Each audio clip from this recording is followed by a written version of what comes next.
All right, we should be good to go.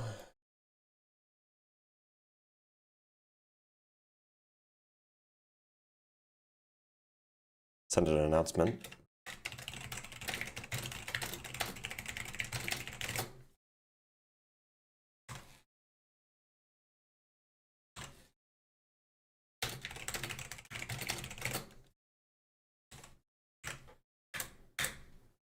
All right, I think that we are all set. Hopefully I have a new camera. Hopefully it's doing all right.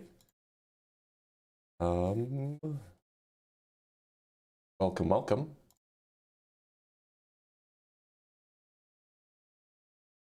I like to think that the new camera is really clear. Maybe you can see my pores. The debate is already posted. It's on my debunking channel. Let me just make sure that everything's set up, and then I will bring on my first guest.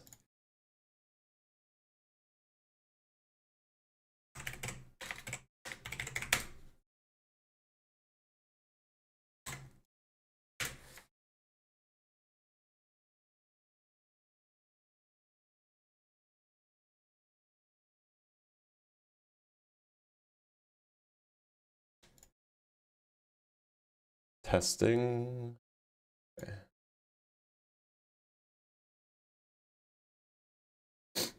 All right, we should be good in... All right, I think that we are perfectly set up. Yeah, so am I all hydrated? I am hydrated, thank you. All right, let's bring on our first guest. Their name is Toe Muncher.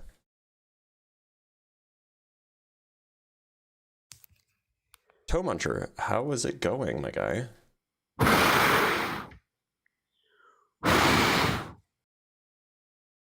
That was weird.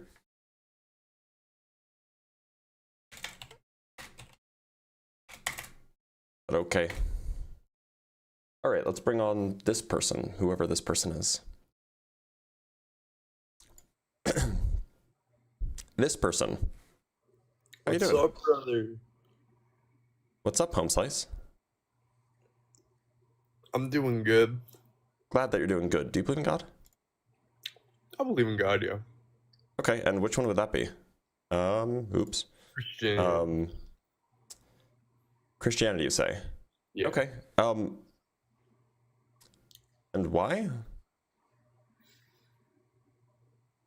You know what? I don't know. Okay. I think it's just because I grew up with it. I mean, look, I guess that's a good reason to, like, be in that culturally, but the question is, why still believe it? I think it makes certain things worth living for, you know? Can you elaborate on that?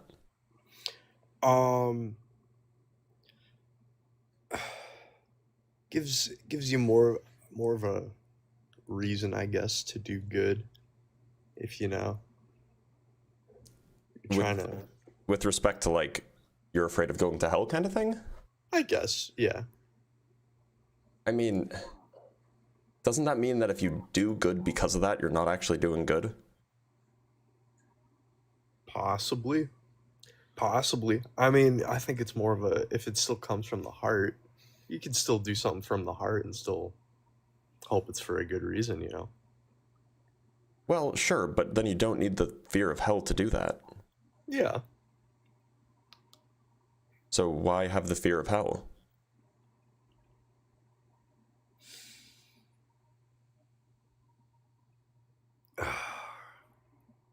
I don't know, man. I feel like churches, they emphasize that too much. The fear factor of it, instead of the love factor of it all. But then, look, so what does Christianity provide as a reason to do good things? Probably a sense of community. I'm not really super active in it. I wouldn't say I'm a huge active member, but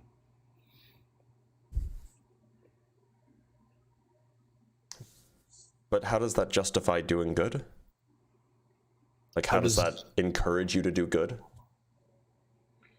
I don't being brought up in a Christian household, they always say, the Bible tells you to do good, and you know, Okay. there's a lot of influence in it. All right. I don't really know where to go with this, so I'm gonna let you go. But thanks for being here. Yeah, you seem chill. Thanks. All right. Before we move on with the next guest, I actually have to take care of something really quick. I need to make sure that we can actually show our TikTok guests to our TikTok users. Sorry, to our YouTube users, and then we'll move on to the next guest. So I just have to essentially just move this thing around because I never actually got this. I didn't set this one up. 800, 1,000, and then 500. Nope, not 50,000. 600. 700. 700. And then I just gotta crop a little bit more.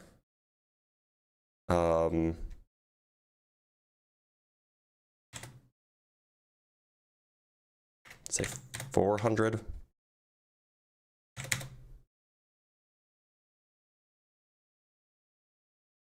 I just gotta place this in just the right place. Almost. Actually, you know what? I could just... You know what? I'll deal with this later. Not gonna worry about it.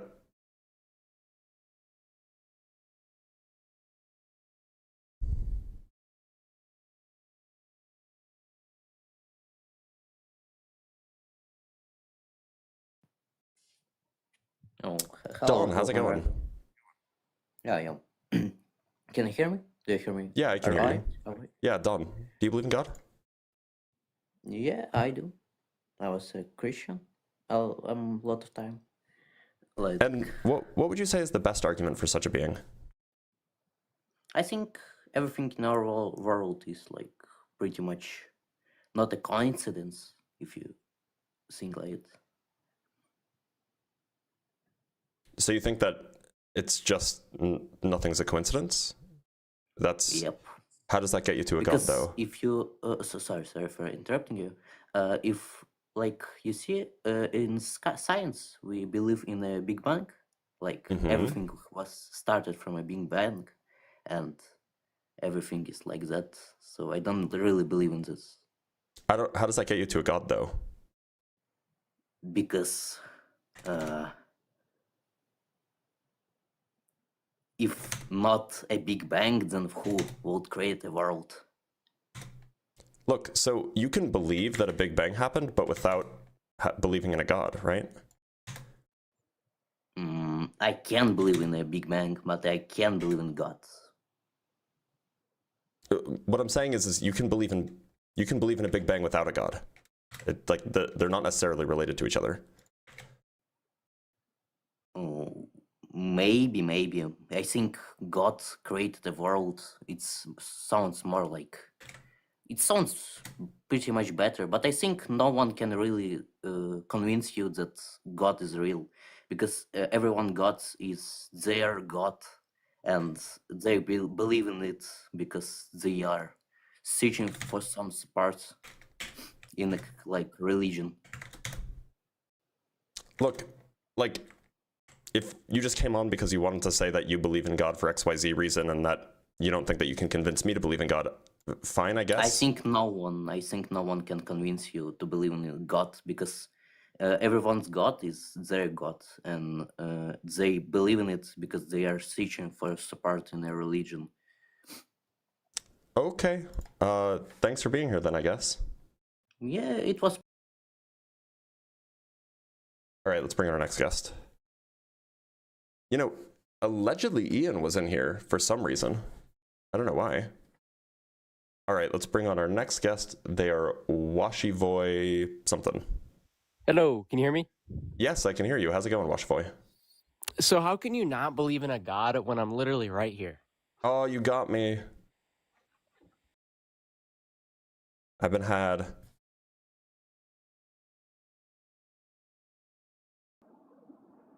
User with a bunch of numbers, how's it going?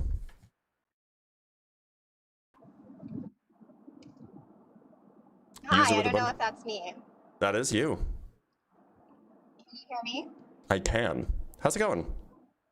Oh, okay. So I was raised in a Muslim household, and I got married as an adult to someone who was raised in a Catholic household. So I'm not trying to convince you that any certain God is real, but to me, I think ultimately I believe in a God because of the fact that you cannot have something from nothing. Okay. How does that mean there's a God? Energy is neither created nor destroyed. And Okay. so Then that sounds like it sounds like it means that God never made the universe. Look, so how do you think that saying energy can never and we are being User, hold on. Is there something I should call you? Is there a name that I can refer to you as? No, it's fine. Okay. So look, when you say energy can either be created or destroyed, like we could go down that rabbit hole if you want, but if you believe that that's true, it sounds like you don't need a God in order for the universe to exist because God couldn't have created the universe. No, so that is Oh, you cut out. Energy. Sorry, you cut out for a second. Can you repeat that? Energy can't be created or destroyed. Can you repeat that? You cut out.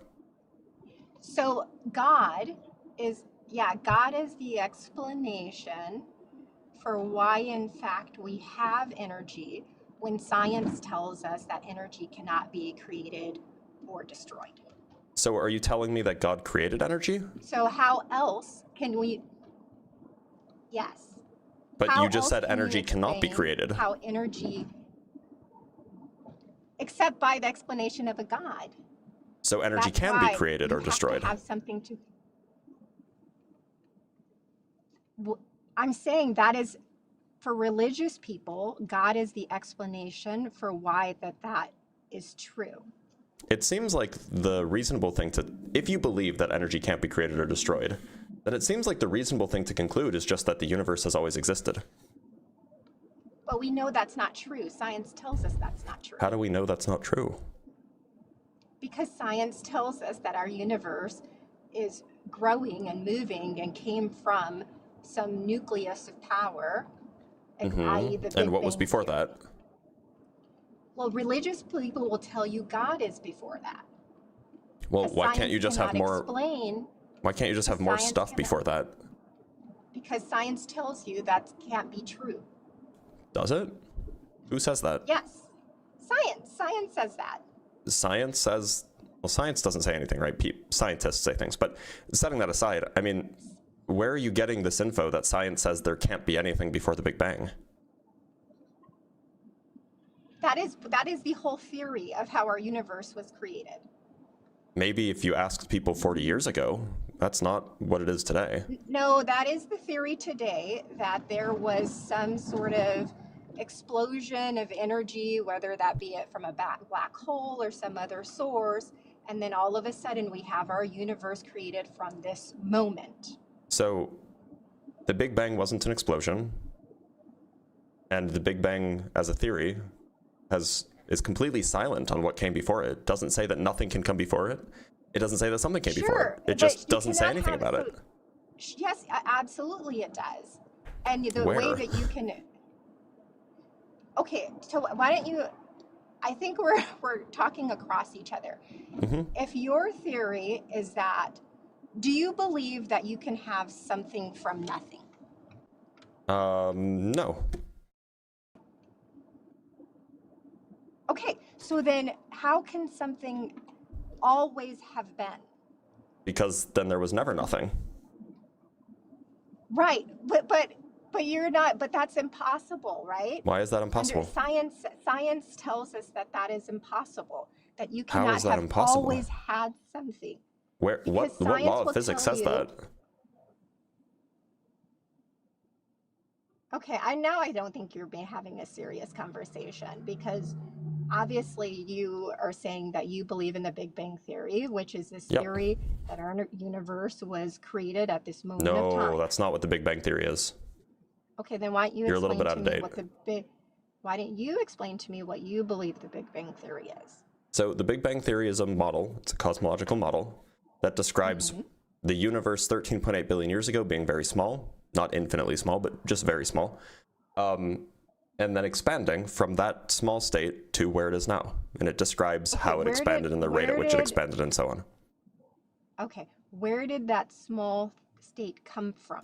The Big Bang says nothing about it. It's completely silent on the Right. matter. Okay, so science says, so if you're an atheist, you say, Mhm. well, we don't know what happened before that date, so we're just going to make up something that happened because there's We no don't have to make stuff explanation up. for it. We can do science to figure it out. You do, right? because no, science has not figured that out. I'm not saying it Science has not has. I'm figured saying that that we can. I'm not saying it has. I'm saying that we can do science to try to figure it out, right? Well, at this point, science has not figured it out. Yeah, there's no definitive And answer there is yet. no Sure. explanation, and there is no explanation how you can get something. You cannot have something that always has been here, always will be here, Why not? because science tells you you can't create something from nothing. If something was always here, then you didn't create something from nothing. But something cannot have always been here. Why not? That's the point. Why not? Because where did it come from? If it has always been here, it didn't come from anywhere. It's always been. Coming from something means that it had a beginning. And religious people will explain to you the always has been is because of God. Because science cannot explain that. I just don't understand. Well, I mean, look, you can totally well describe scientifically a universe that's always existed. There's no issue there. So I'm just curious that's why. Untrue. That is untrue. Sure you can. No. You absolutely can. On what grounds do you think it's untrue? Science cannot explain. I didn't say explain. I said describe. Of something. Science cannot describe the existence of something that has always been, or Sure has it can. come from nothing. It absolutely can. In fact, like this is one of the most common views amongst cosmologists, something called the eternal inflation model, which is a model that describes a universe that has always existed, and our Big Bang is just one Big Bang in a series of infinitely many. Right. This is like one of the most mainstream views that you have amongst cosmologists. So yeah, you absolutely can describe such a thing. Now, we don't have definitive proof that this is absolutely what happened yet. That's why we're still doing science. But like to say that like, oh, science says that you can't do that, like that's just not true. I think we just have different understandings of what science has. I agree. Do you have a science degree? No, I don't. Okay, so I have a PhD in physics and I work in cosmology. I'm very familiar with what the science is, what the state-of-the-art scientific investigations are. So, I mean, I do agree that we do have a different understanding. It seems like your understanding is about 40 years out of date. I disagree with that, and I think that your description. Okay. I think we agree to disagree. I think like ultimately you don't have you don't have a scientific explanation. You have theories, and you can call your theories which are unsupported at this point in time. Oh, I'm sorry, is it God supported? No, but what I'm saying is that people who are religious will say that support is God, and people who are scientists will say we don't know. Yep.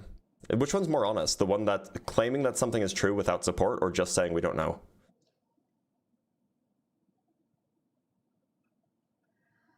Well, I think that both could be. I think both can be honest.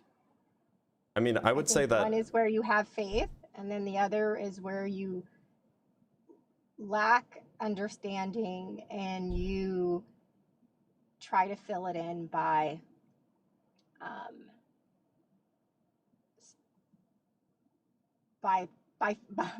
research, I guess.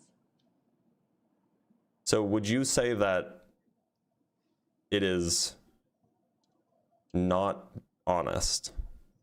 And I don't mean dishonest in like the amoral way. I mean like you're not like, you know, being honest with yourself in some sense.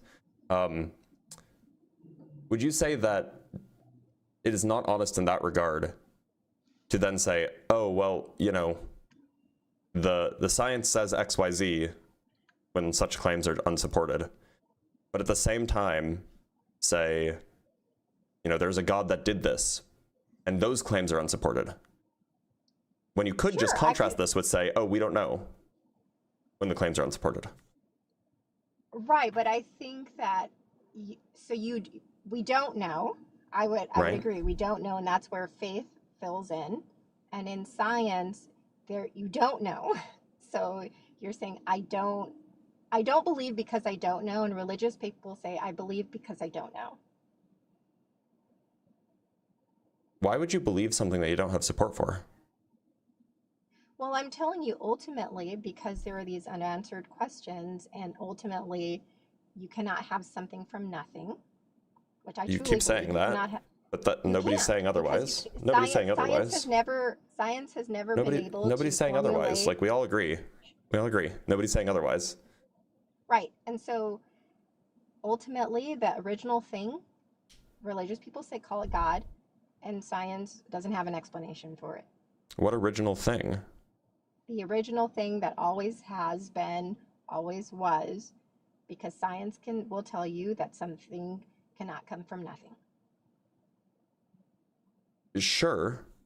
I just don't, like, look, if we agree that, like, we don't know what happened before the Big Bang, we don't know, like, we just don't have any data on it, we don't have anything to support it, I don't know why you would ever hold a belief about it. It just seems like you should hold beliefs based on things that you have reason to believe. Oops. And if you don't have reason to believe things, then why would you have that belief?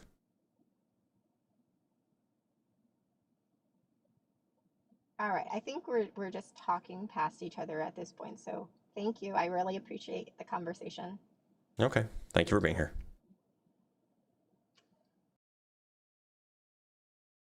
Oh, we have a lot of guests. We have somebody, let's bring up somebody named Sniff Glue Daily. Also, we don't have any super chats yet, so we can't read any, but you guys know what to do. Get on that. Hey, man. I can't hear you. What's happening? How you doing? Oh, I figured it out. Hold on. I am an Orthodox Christian, but Just as a quick check, how old are you, Sniff Glue? Oh, I am 18. Okay, great. Continue. Problem? Yeah, I'm from an English-speaking country, so I am an Orthodox Christian, right? Mm-hmm. And the only reason I still believe in this faith, although I feel like it's not for long at this point, is because of holy people. Like, we display them in our like fucking churches. And how can someone be in the ground for like wait a minute. This is about the creation of the universe. Holy shit. Wait, no. I can't hear you anymore. God damn it. That's my fault. It doesn't have to be about the creation of the universe. It could just be about whatever reason you're religious. Yeah. Or whatever reason you believe. For, like, several hundred years, and then they come to someone in like their dreams, and they dig them up from the ground, and they smell good. They leak healing liquid, and I don't know, like they haven't decomposed. How is that possible? So, look, I mean, suppose for a moment that we don't know the answer. How does that mean that God's real? Well, I don't know. Right? I mean, like, there are a lot of things that we don't know in the natural world. Like, I don't know, what's at the center of a black hole? But that doesn't mean there's a God that's there.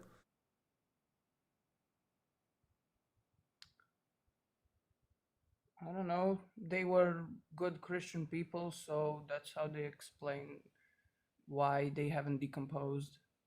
But what about all the good Christian people who have decomposed? I haven't really thought about that, but It's okay. maybe they didn't do like something that they were supposed to do. that we weren't taught. I don't know. So the only people that do this are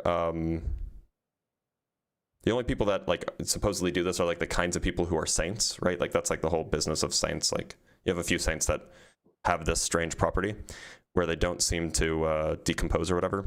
And by the way, like some of them are like not real, but you know, setting that aside,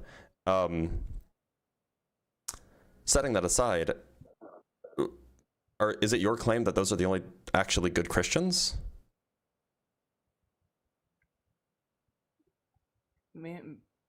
I mean, no, but because then it doesn't seem like being a good Christian is what you need in order to not decompose. It seems like you need something else.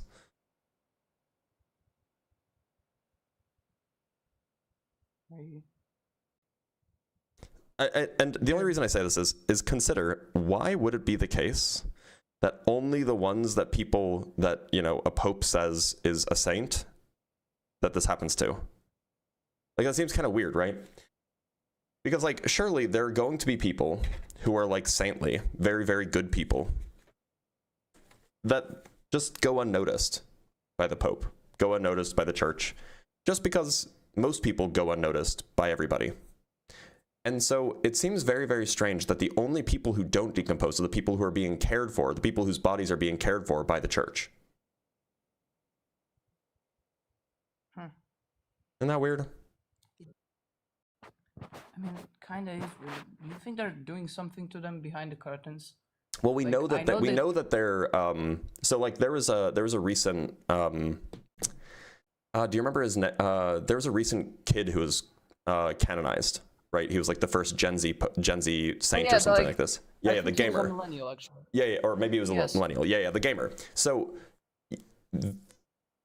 if you go look at his body, you'll see that it's like not decomposed. And then if you look closer, you realize that it's actually fake. And they'll tell you that it's fake because they want him to look respectable. They want him to look, you know, beautiful even in death. And so they like he has like a fake face. It's like a mask, right? And so like this is like this like they will tell you this, right? So you think they fake the corpses? So look, what I'm saying is that at least in some of the cases, they do this on purpose and they tell you about it, right? They like preserve the body.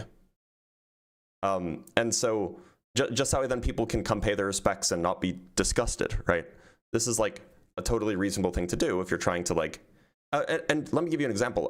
Vladimir Lenin, his body has been preserved. So, and he died like, you know, a long ass time ago, like 70 years ago or something like this in the USSR. His body has been preserved, so you can go look at it and pay your respects. So like it would make sense that the church does this. Now, I know that there are cases that people like to bring up of like, oh, you know, this saint from the 1400s still hasn't decayed. And if you go look at the body, it's just a mummy, right? So you think all of them are mummies? Well, look, so usually a human body, if you bury it in the ground, will turn into bones in a, you know, maybe a decade. And those bones will disintegrate within 50 or 100 years. That's normal in like, you know, wet part of the world or whatever. But if you, and maybe I got the Vladimir Lenin's over 100. Wow. Okay. Maybe I got the years wrong as far as how long it takes to decay. But the point is if you bury a human in the sand in Egypt, they will dry out and their body will be preserved forever.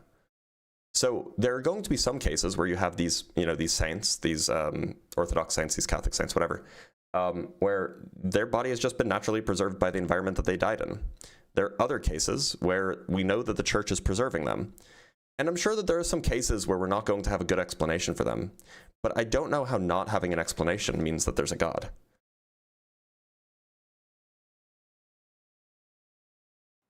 I just think it's in hold on. I think it's in human nature to kind of explain something you don't know with an ancient deity, but well, I agree. At this point, it's the best explanation. Well, hold on. I don't know if it's the I don't best know what to explanation. do. So look, I agree that it's in human You need to nature. think about this, man. I absolutely agree that it's in human nature to assign agency to a deity when we don't have an explanation. I agree. That's a very common thing that humans have done throughout our entire history. But every single time we've done it in the past, we've been wrong, right? Like we've always gotten it wrong. I mean, just think of like the example that I usually give is like, think of the ancient Greeks, right? They didn't understand how lightning worked. They didn't have an explanation for what lightning was.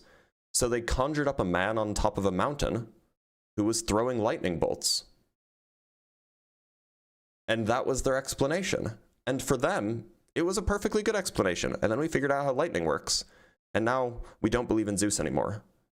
So this is just, like, I agree. We do seek out explanations and we do attribute it to a divine being. I just don't think that that's ever a good idea to do. Yeah, seems like a bad idea, but I'm confused, man. That's okay. Being confused is I kind of the feel natural state of I feel affairs for people. obligated. Hold on, I feel obligated to believe in a god. Like, Why? I don't know how to explain it. I just get this weird feeling whenever I question it. Oh, well, that might be religious guilt. It's a pretty common thing. Yeah, I think it is. I mean, hey, look, I'm not going to tell you that you can't believe. I guess just good luck on your journey, man. Yeah, thanks. Hold on. Someone asked sure. a question. What kind of evidence would it take for you to start believing? It really depends. So, I mean, I'm a human. So, like, if I had some, like, incredible experience, I would probably just believe, right? Like if Jesus appeared in my living room and, like, you know, me and my wife could both see him and then we pulled out our phones and we could record it, like, I would probably believe, right? So, like, some experience like that would certainly convince me. Now, you know, just seeing, like, going to a church probably wouldn't convince me, but there's probably something in between the two that would. Right. But if I knew what would convince me definitively and it already existed, I would probably already be a Christian, right? Makes sense. Like, I was about to call you, like, don't you think you would, the first thing on your mind would be like, holy shit, I'm schizophrenic. But yeah, then you said your wife and the phone, and that's like some pretty credible evidence. That yeah, I mean, look, like if I saw something and I was alone, I'd be like, what's going on with my head? And I'd probably check myself into like a hospital or something. But like if my wife was there and she saw it too, and then I checked my phone and it was on that, like, I don't know. I would probably believe it. Like, maybe I shouldn't believe it. Maybe it's more reasonable to say, oh, well, it's all just one big hallucination, but I'm human. I'd probably believe it. you'd still believe it. Yeah, probably, yeah. And then I would come on here and I would argue against atheists and they would say, but it was just a big hallucination. I would say, look, I can't explain it to you, but it seemed so real. Yeah. Well, I don't know at this point. You said a sentence that like the only one that kind of struck with me. What if the nature conditions made the bodies not dissolve? Mm-hmm. Yeah. You think that's possible? You think that's happened before, like in just dirt and mud? Yeah. So you think it wouldn't? So there's actually, and it's actually like really remarkable. So where was this? I think this was in like Scotland. Like I don't know, sometime in the last 50 years, someone pulled a body out of a peat bog in Scotland. I think it was in Scotland. It was somewhere in Europe. And the body was like 5,000 years old and it was like perfectly preserved. Because sometimes like the environmental conditions can do that. Hold on. How perfectly? Like as perfectly preserved as like the. So when you you'll hear about like these perfectly preserved. The other day, they displayed only the hand of the person and he had a ring and his skin was like pitch black and I was like, why is it like that? If he was supposed to be perfectly conserved. Why is it like that? Yeah, so it's closer to that. So it's preserved in the way that a mummy is preserved, in the way that like a lot of these ancient saints are preserved. Right. But this guy was completely preserved. He was preserved like a Oh. mummy. Yeah, I figured. Yeah. A So lot like, of people like are not, saying he didn't look like we were still alive. He didn't look like he was still alive, right? Right, I figured. Well, I think that's all from me, and a bunch of people are asking for the next person. So All right. goodbye, I guess. There's Good luck, this Sniff guy Boo. that's like Muslim, so pick him next. All right. Take Bye, care. man. He was a young guy. He just needs guidance. All right. So there was somebody who said, "I'm a Muslim. Let me go," or something like this, and you know he wanted to come up. So, oh, I should read some super chats really quick. So from Nectu, From Nectu, we have here. Take my money with the $5. Thank you so much. As always, it means a lot. I appreciate it. From Peter Hegwood with the $5. I don't know, and finding out is too hard and scary, so God did it. Well, look, I mean, that is a natural human response. It's just, you know, it's a habit. It's a habit that's hard to break. And so I understand why people appeal to that. It's just, you know, we have to get people to think really, really hard about it. From Josh, we need a rebrand of the Big Bang to the rapid expansion. I'm tired of all of the something from nothing assertions. Yeah, unfortunately, this is the world we live in, and names are hard to change. From Supreme, pronounced Supreme. Note, stop dodging debating Ian. Oh, I will debate Ian all day, every day. I will fold Ian like a chair. From Tim Bimbadil with the $5. What is the YouTube equivalent of 100K TikTok likes for Dr. Blitz to let his hair down? I haven't decided yet because we can't, likes on YouTube are hard to come by. Probably something like, I don't know, 300 likes or something like this. I don't know though. And then we have Nobody on Fire with the $10. Blitz, excellent debate last night, my dude. Yeah, so actually, if you didn't see this, let me leave this up. If you didn't see this, I did a debate with some guy I've never heard of. His name is Chad Status. He did a debate with Planet Peterson last week. And in that debate, he pretended to know a lot more physics than he does. And that made me upset. I don't like when people pretend to know physics when they don't. So, and the host asked if I would debate him. So I did last night. And I think it went really, really well on my end. I don't know how well it went for him. I don't know what how he thinks he did, but anyway, if you want to watch it, go to the Debunks channel, the Dr. Blitz Debunks channel on YouTube. You can watch the live stream there. It's like 4 hours long or something like this. Oh, and from Nucleotidal Wave, great job last night. Your patience with Chad was admirable. Yeah, his name is Chad. All right, let us move on to another guest. Now, who was the person that was the Muslim fellow who wanted to come up? Does anybody remember? Anybody know their name? Oh, okay, it was this guy. I cannot read Cyrillic. Hey, what what's should I up? call you? My name is Adam. Adam. Okay, great. Yeah, what's Great, Adam. So you are Muslim. yeah, I'm Muslim. Yeah. Okay. And what would you say is the most compelling argument you have for the existence of the God that you believe in? Okay. So I believe that God exists, right? Mhm. And God is real, and you believe the opposite, right? You believe God doesn't exist. Right. And then I give you that if God does not exist and we're here, then clearly this is a contradiction. I'll tell you why. Please. Because if there was nothing, let's say hypothetically, there is a room, and this room, it's completely dark. There's no light, nothing is inside of this room, right? Mhm. There's nothing in there. So now your ideology, your principle, you're saying that it is a possibility that something will happen in that room, right? But in my sight, I would say if this room is completely dark and there's no source of light, there's nothing in and out, nothing can happen in this room unless there's a superpower or a creator, or there has to be a God, right? In order to something happens in this room. I'm sorry. Now- So how does this correspond to my view? Yeah, I'll tell you why. Please. Because again, it goes back to our principles, right?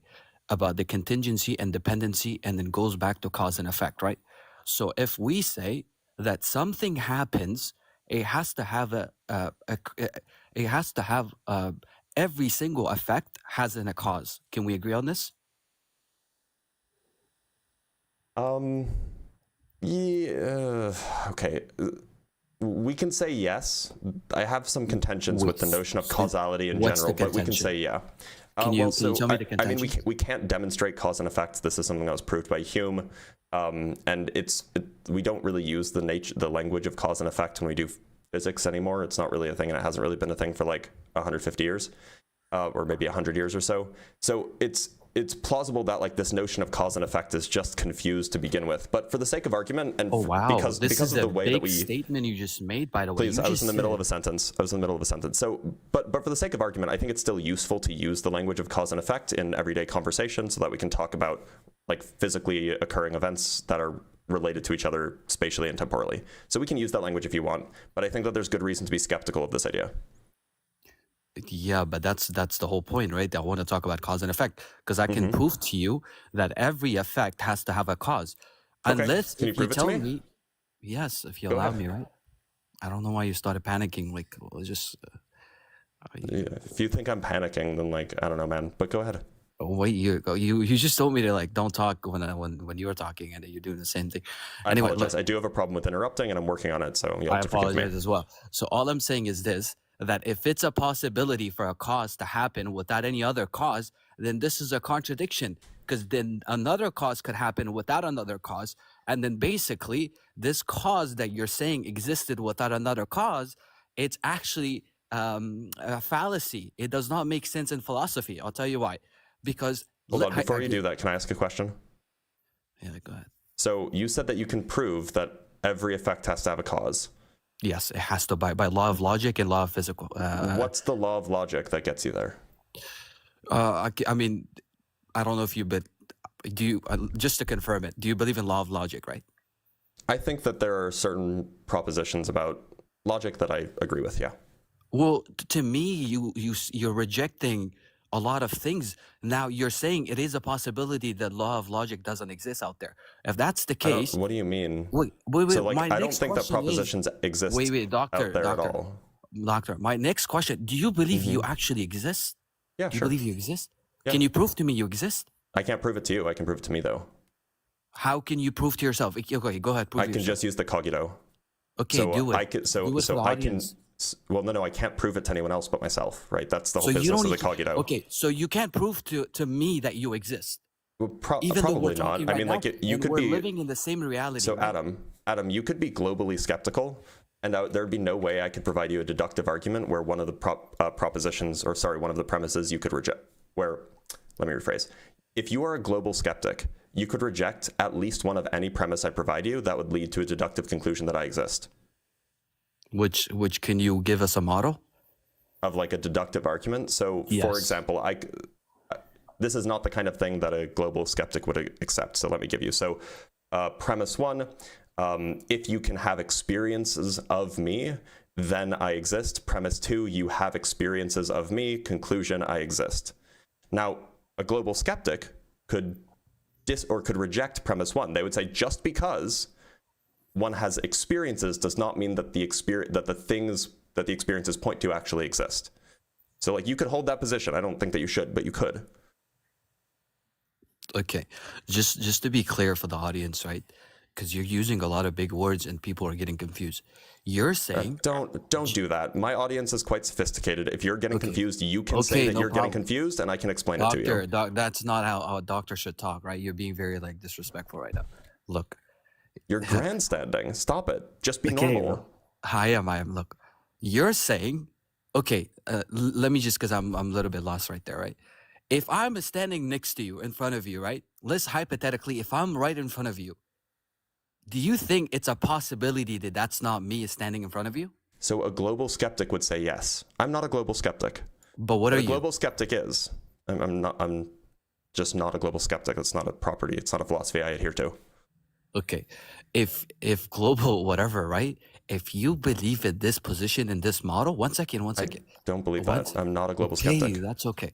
Okay, but can you affirm that you do see me, right? I exist, right?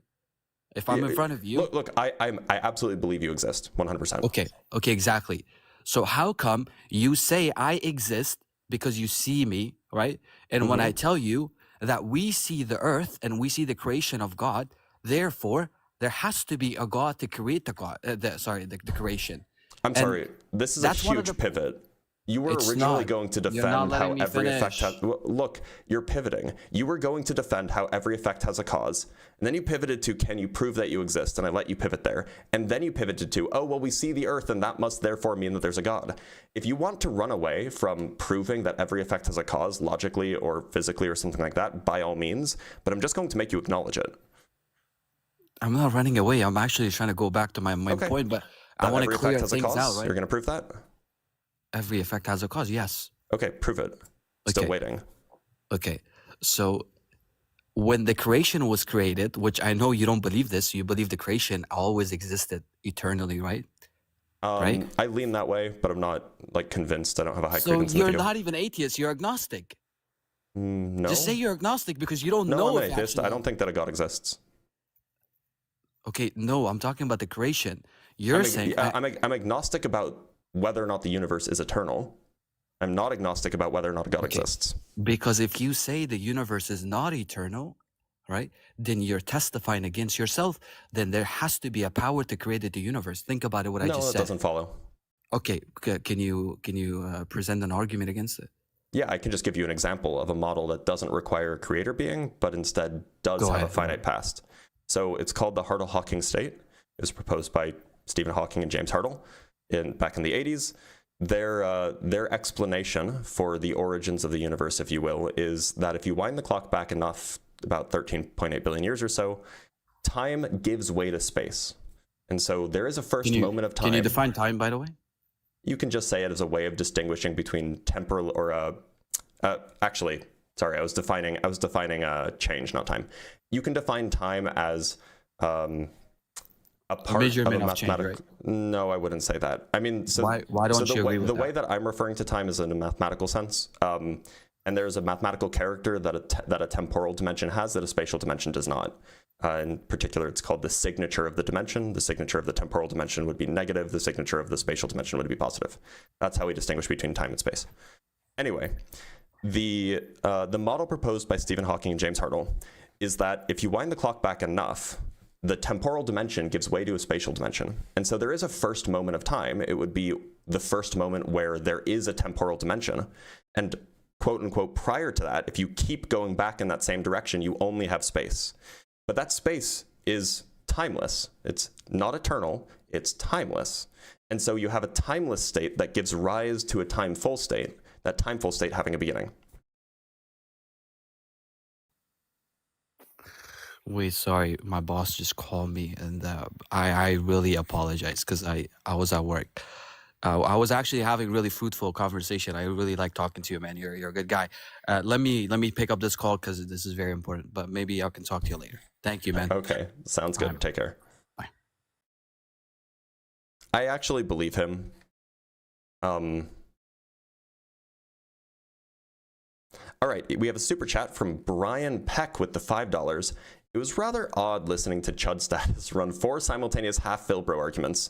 Would you do a post-mortem video of the debate? Probably not. It was a really long debate. Just go watch it if you want. Actually, everybody should go watch it. So if you go to the Dr. Blitz Debunks channel on YouTube, it's called Dr. Blitz Debunks, you can go watch the 4-hour debate with Chad Status is his name, with Chad Status last night. It is, honestly, I think that it's probably entertaining. It'll probably be entertaining for a lot of you guys. And I need that channel to get more watch time. We are currently at 2,000 hours of watch time, and we got to get up to 4,000, I think, so that I can monetize the channel. So make sure to go watch it. I guess all we need is 500 people to go watch that debate, and you guys should be able to, yeah, see it, I guess. Anyway, let's bring on our next guest. Our next guest is Revolt from Within. Revolt, how's it going? Hey, how's it going? I'm doing all right. Do you believe in God? Yes, I do believe in God. And why would that be? What's your best argument for it? I think human evolution is what has created religion, and human evolution is what created science. And I feel like these human evolutions throughout history is what's made us consciously aware of that we might not be just here alone. So I think that religion comes from an evolutionary standpoint. But you believe in God. Yes, I do. Yeah. Why do you believe in God? I would believe like probably my own personal experiences. I think there's some things that I just wouldn't be able to put a finger on it, and I would like to go into it, but it would be too long. Like testimony, my testimony. But I would think that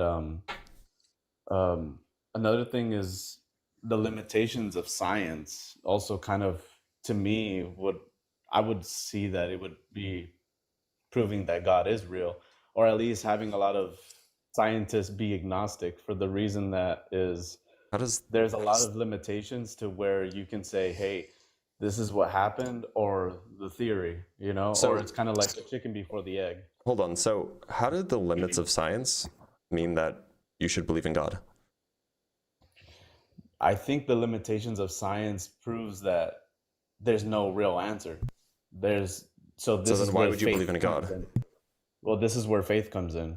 If you have faith in God or you have faith in science, they both are faith-based. I mean, if you really think about it, they both have faith in something. How is science faith-based?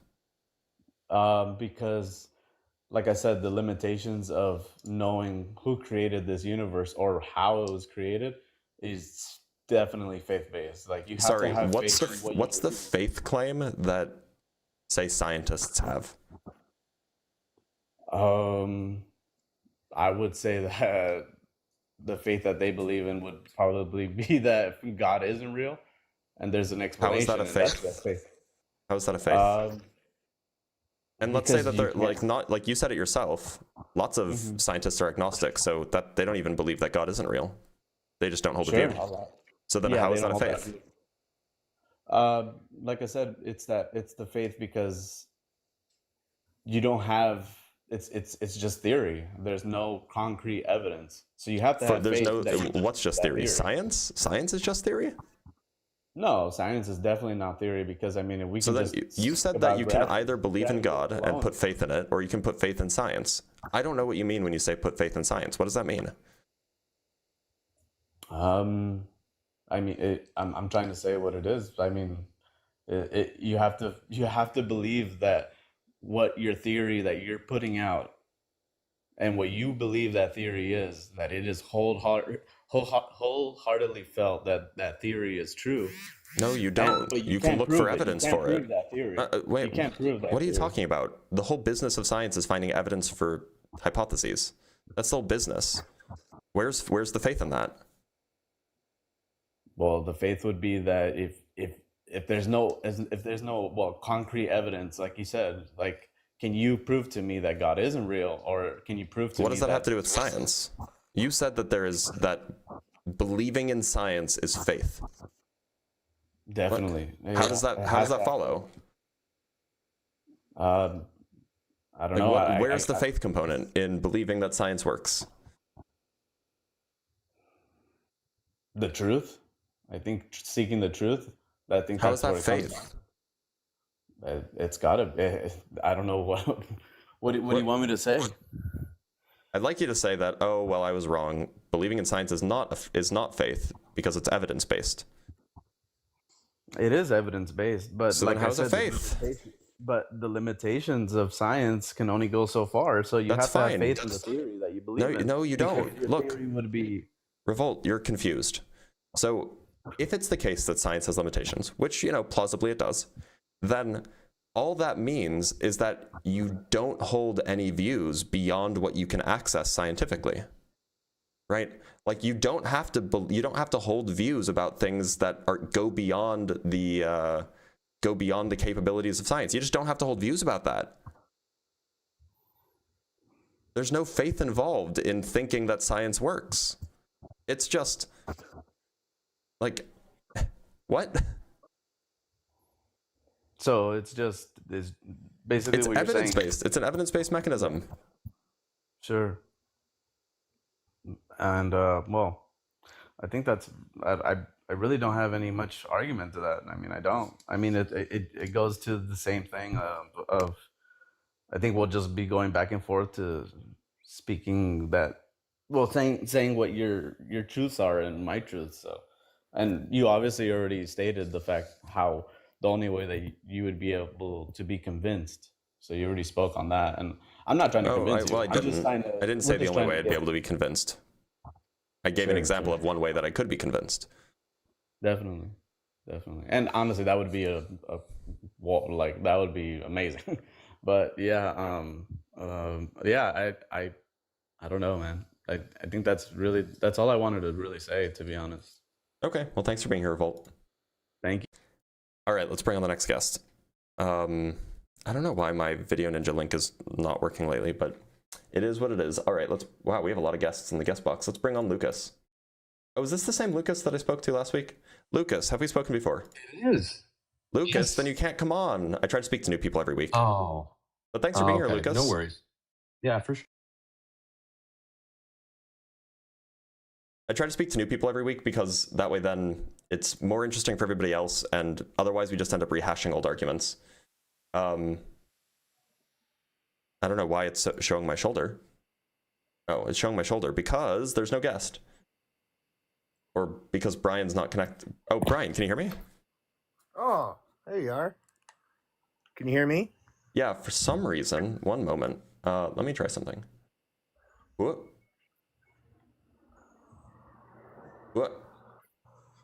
For some reason, your name tag is not working, but that's okay. That's all right. They can call me Brian. It's all right. I don't. All right, Brian. All right, Brian. How you Do you doing, go? Doc? So, I think the last guy, when he was trying to make the point about faith and science, there's a lot of science is theory because, you know, we've never been to the center of the earth. So the theory is it's molten lava and, you know, they create this math, but we've never been there. So it's a theory, you know, gravity, the theory of, you know, it's a theory. It's a faith in somebody's research that says X plus Y equals Z. And some other people say, yeah, it makes sense. And now Do you think it that's makes how sense science to is done? everybody. Do you think science is just like, it makes sense, and not like, oh, we need evidence for this? Well, to a degree, no. I do believe some of the science goes with where the money is. Like, it always baffles me how, you know, Einstein gets all this praise and 90% of the people in the world can tell you Einstein and this and Einstein that. But Einstein, in my opinion, was nothing compared to Nikola Tesla, which is 90% of the reason why we have so much of the technology we have now. Oh boy, you smacked a hornet's nest, my guy. I know. So can you name 3 patents that Nikola Tesla is responsible for? Absolutely not. Okay, can you name 3 inventions that Nikola Tesla is responsible for? I would say, let's see here. It would be the AC current. Nope, didn't invent that. That was He invented didn't by invent it? Hippolyte Fizeau like 30 years before Tesla was born. 30 years before Tesla was born. Yep. So what are the possibilities that Tesla didn't know that it existed and he created something similar? Well, he did know that it existed because he was using all of the techniques used by his predecessors, and he was communicating with them and reading their work. He was taught by them, etc. So you don't believe Nikola Tesla was as intelligent on that level? And I we don't think that. I benefited- don't think so. He may have been very intelligent. Like, I'm not gonna try to compare IQs or whatever. He wasn't nearly as influential. He didn't make nearly as big of an impact as Einstein did. It's just true. So if I was Thomas Edison and I have all my millions of dollars and I got someone like Nikola Tesla who's nobody, and with my money I can take advantage of anybody. I can take anybody's and put anybody where I see fit, and if they don't like it, then they can disappear. And it's been all through history that the money has the power. And Nikola Tesla, in my opinion, being a humble person, was like, well, if you want this, I'm not going to put up a stink. You know, if I'm working for you and you're going to take advantage of me, it is what it is. He was that humble guy that was like, all right, well, I'm going to let you say what you want about me because I know the truth. And he took his truth to the grave, in my opinion. You know, in science mainstream, they always demonize all aspects of anything that goes against the mainstream. It's been like that. I mean, that's not true, though. Like, no? When was the last time you looked at a scientific journal? Oh, God. My guess is never, because most people never do, right? And that's fine. Like, you're not obligated to if you're not a scientist. But, I mean, it's merely the fact that, like, most of the stuff, at least in the journals that I publish in, most of the stuff in there is, like, super speculative and super, like, anti-status quo. And most of it doesn't work out. But some of it does, and that stuff's really, really cool. And then it gets, like, 1,000 citations, and the person gets famous, right? Like, that's just how that works. Right? It's just a mistake to think that, oh, well, you know, you can't publish outside of the main, like, of course you can. It happens all the time. It does, but if it's something that, and I don't know, I guess my only, I guess you could say example would be, you know, I know a lot of people said he was a kook, but Zachariah Stitchin and his, you know, deciphering or helping to decipher the Sumerian language. And when he came out and said all of the crazy stuff he said, they're like, oh, no, it didn't say that. But, you know, I haven't looked myself because a lot of documents are sealed for if you're a student or a PhD in, you know, ancient literature or whatnot, you can get access pretty much. But from my understanding, he had a big part of helping to decipher that language. And they just took out the extras that they didn't want. Are you talking about like which language are you referring to? The Sumerian. So Sumerian was understood in the 1800s. Understood in the 1800s. Yeah. It was founded, in my opinion, that's when they found Sumeria is in the 1800s. Like, no, we had like tablets that were translated by the 1800s. By the 1800s? Yeah, like we're talking about like cuneiform, right? Like I can go find the date for you, but yeah, this is like I'm fairly certain that. Okay, yeah. So there's an article on cuneiform decipherment. The decipherment of cuneiform began with the decipherment of Old Persian cuneiform in 1836. There was some stuff done in the early 17th or in the 17th and 18th centuries. Actual decipherment did not take place until the beginning of the 19th century by George Friedrich Grotefend in his study of Old Persian cuneiform. He was followed by Antoine Jean Saint-Martin in 1822 and Rasmus Christian Rask in 1823. Like we've been doing this stuff since the early 1800s. Like this is not. Stitchin absolutely did not contribute to like translations of these kind, or Stitchin did not contribute to translations of this kind of stuff. No, apparently not, because it was already translated like before he was born. Yeah, that is yeah. Well, why I got you here? We're more on to the. What do you feel about the double slit experiment? Probably not. It probably has nothing to do with consciousness, and I don't think it says anything about spiritual stuff at all. But look, I mean, it seems like you came on and you wanted to talk about like scientific theories and stuff, but like, you just seem confused about how science works, right? Like science isn't just like, oh, here's a cool idea and then everybody believes it. It's like, here's a cool idea, let's go test it and see if it's true.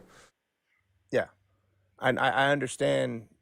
They do try to do that, and they do try to make their best hypothesis on every theory they put out there. And, you know, I mean, it's still, a lot of it is just theories. You know, what do you think a theory is? A guess on what it is. Like, to me, gravity. So I've studied a little bit of science. I used to want to be an astronaut. You know, we spent it, 1,066 miles an hour traveling in our solar system, 28,000 miles an hour around through the solar system or through the galaxy with the galaxy traveling 1 minute. We got all this movement. A theory is not a guess. The what? A theory is not a guess. A theory is not a guess. That's not, like when scientists use the word theory, they're not referring to a guess. It's not what they mean. So So words have different meanings in their different theory is contexts. more In a fact. scientific context, it has nothing to do with a guess. A theory is a collection of ideas and explanations. And depending on who you ask, you will either get that collection of ideas and explanations is either attached to a mathematical framework. So you're linking like these ideas to mathematics. And that's what like a mathematician would call a theory. Or a theory, if you talk to like an experimentalist, somebody who like works with the data, they would say a theory is a collection of ideas, frameworks, mathematics, you know, kind of like a big bundle of stuff that has been tested over and over again. And it's been tested so successfully that we now canonize it as a theory in the scientific community. We call the most successful ideas, the ones that have stood up to tests, the ones that have stood up to experimentation, we call those theories. So these are not just guesses. These are well-tested explanations. Okay, so if we could touch base on that double slit, and you said that, you know, with the consciousness, it's not nothing. So is quantum physics like It's also a theory, by the way. Yeah, it is. It actually quantum. It doesn't mean, but it's also the theory. best scientific thing we've ever done in the history of science, in the history of humanity even. It's the most accurate piece of science that we've ever done. So, touching base with the quantum realm, you know, I mean, I'm no doctor or nothing. I'm just your average construction worker that's just been researching crazy stuff for the last 20 years. And when you dive down rabbit holes and you keep asking questions, you know, I mean, do I believe in God? I wouldn't call him God. I would say a creator of all. It's more of the consciousness, like the double slit experiment. They say, well, when it's observed, you know, it acts differently. And Right, but that has nothing to do with consciousness. Well, what would it have to do with? If something is... It doesn't have anything to do with a human observing it. It has to do with interaction. So in order to measure it, in order to figure out which slit it went through, you have to do something to it. For example, if you're shooting an electron and you're trying to figure out which slit it goes through, the left slit or the right slit, you could put like a magnet under one of the slits. And if the electron passed over the slit, if the electron passed through the slit with the magnet underneath it, then the magnet you could like connect it to a computer and you could like read a little spike or something like that. But that magnet would affect the motion of the electron. And so when you interact with something, in order to figure out which slit it went through, you have to change the way the thing that you're interacting with behaves. And so, of course, when you observe something, you have to interact with it and change how it behaves. There's nothing mysterious that involves consciousness here. You're saying that they influenced it and they didn't actually try to go down and look at it with a super subsonic computer or whatnot, or mathematical equations. They literally tried to influence it. And Look, that's how they came up anytime with you try to determine which slit the thing goes through, you have to influence it. You can't just observe it. No, observation requires interaction. I know there's an argument there. Like when you see something, seeing something is not a passive thing, right? You can't see things that are dark. If you want to see something, you have to shine a light beam on it, and that light beam will affect it. Understood. Except for the things that can see in the dark. The reason they can see in the dark is because there's still a little bit of light, even if it's too dark for our eyes. No, I understand that. I mean, so to me, the spiritual quest for is there a God, you know, I believe we are all God. We are all of God. We are all of this energy. I guess the quantum realm or the quantum field is where it all was kind of taken back to in the quantum theories so far. I'm trying to still wrap my mind around what they're saying, but it's, to me, they're almost explaining the existence of something greater. And it's just like the Bible. To me, it's like a history book. They've used it to find many archaeological digs all around the Middle East, and they're still uncovering things. So does it make it fake? If, you know, I mean, these stories have been passed down from word of mouth to, you know, written, but you can trace them back supposedly to the stars, depending on who you ask. You know, the same If you ask anybody credible, you cannot trace them back to the stars, no. No, you can't. But what I like to explain is that there's Orion, most of us are familiar with, and every year I've been observing this since I learned about it. if you watch Orion every year move through the sky as it raises up towards the October sky or whatnot, Mm-hmm. the three kings is what they used to call the three stars on its belt that point straight to the star of Sirius, which is supposed to be the binary star or whatnot. But as it travels through the sky, you'll find that on December 21st or 24th, it aligns with the sun in What winter aligns with the sun? equinox. Huh? What aligns with the sun? The belt of Orion. How does it align with the sun? You can never well, see Orion at the it's same not- time that it's you can not- see the sun. No, it's more of a. So if you were to get up early in the morning and you see right before the sun rises, you can see how Orion's belt points directly towards where the sun starts coming up. So you're not going to see it per se during the daylight, but in the nighttime, you can definitely see in the angle in which the stars are aligned with the sun. So at that same time, the winter equinox, the sun doesn't come up for those 3 days. So that they believe that the sun what? died every night and was born. When does every the sun morning. not come up? What it does is it comes up and it only goes up to so the sun sets at 5 o'clock for 3 Well, days. depends on where you are, yeah. Well, per se, but here I can get a sunset at 10 o'clock at night. But what I'm saying, that's the highest point of the summer. But when it comes down to the winter equinox, for 3 days it comes up and stays at the same level. And the ancients used to say that the sun died for 3 days, and on the third day it was resurrected. Well, at the same time it's Who said resurrected. that? It's in the ancient writings of ancient beliefs of Osiris, when the sun and Osiris battles wasn't a every night. person. No, the old gods they used to worship back in the day. I They don't know they all weren't the- people. No, they were like the sun god, the moon god. What ancient writings are you referring to? Because I've never heard this claim, and it sounds like You've this. never heard this story? It sounds like the kind of thing that a Christian apologist would make up. That is not really Apologist? sourced in any actual historical evidence. But it's not. Also, just to be clear, on the winter equinox, the winter solstice, yes, the sun is at its December lowest point in the 20th. sky at noon, Yes. and it's at a higher point in the sky on December 20th and December 22nd. So it's just not the case that it gets to the 20th same and place 22nd. on all 3 days. Well, back in the day, they didn't have it as technical, I'm sure, as we have it today. But their story, the way it goes in 3 days. After the third day, it starts going towards the summer. I mean, solstice. any day after the winter solstice, it starts going back, right? Starts going back. Goes back immediately. The alignment though still is there every year. The alignment with that Sirius points at the sun. The three kings, the I three don't. stars By the way, in the belt. I can't even confirm that. I don't know if it's true. Sorry, not Sirius. We can just check this. Holy crap, man! Your fingers move. So about a okay, so million now miles a this is Google AI. So Okay. believe it at your own. Take it at will.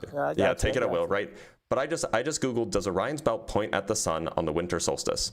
And the AI says no, Orion's belt does not point directly at the sun on the winter solstice. Instead, the 3 stars of Orion's belt, when extended through Sirius, point to the location on the horizon where the sun rises on that day.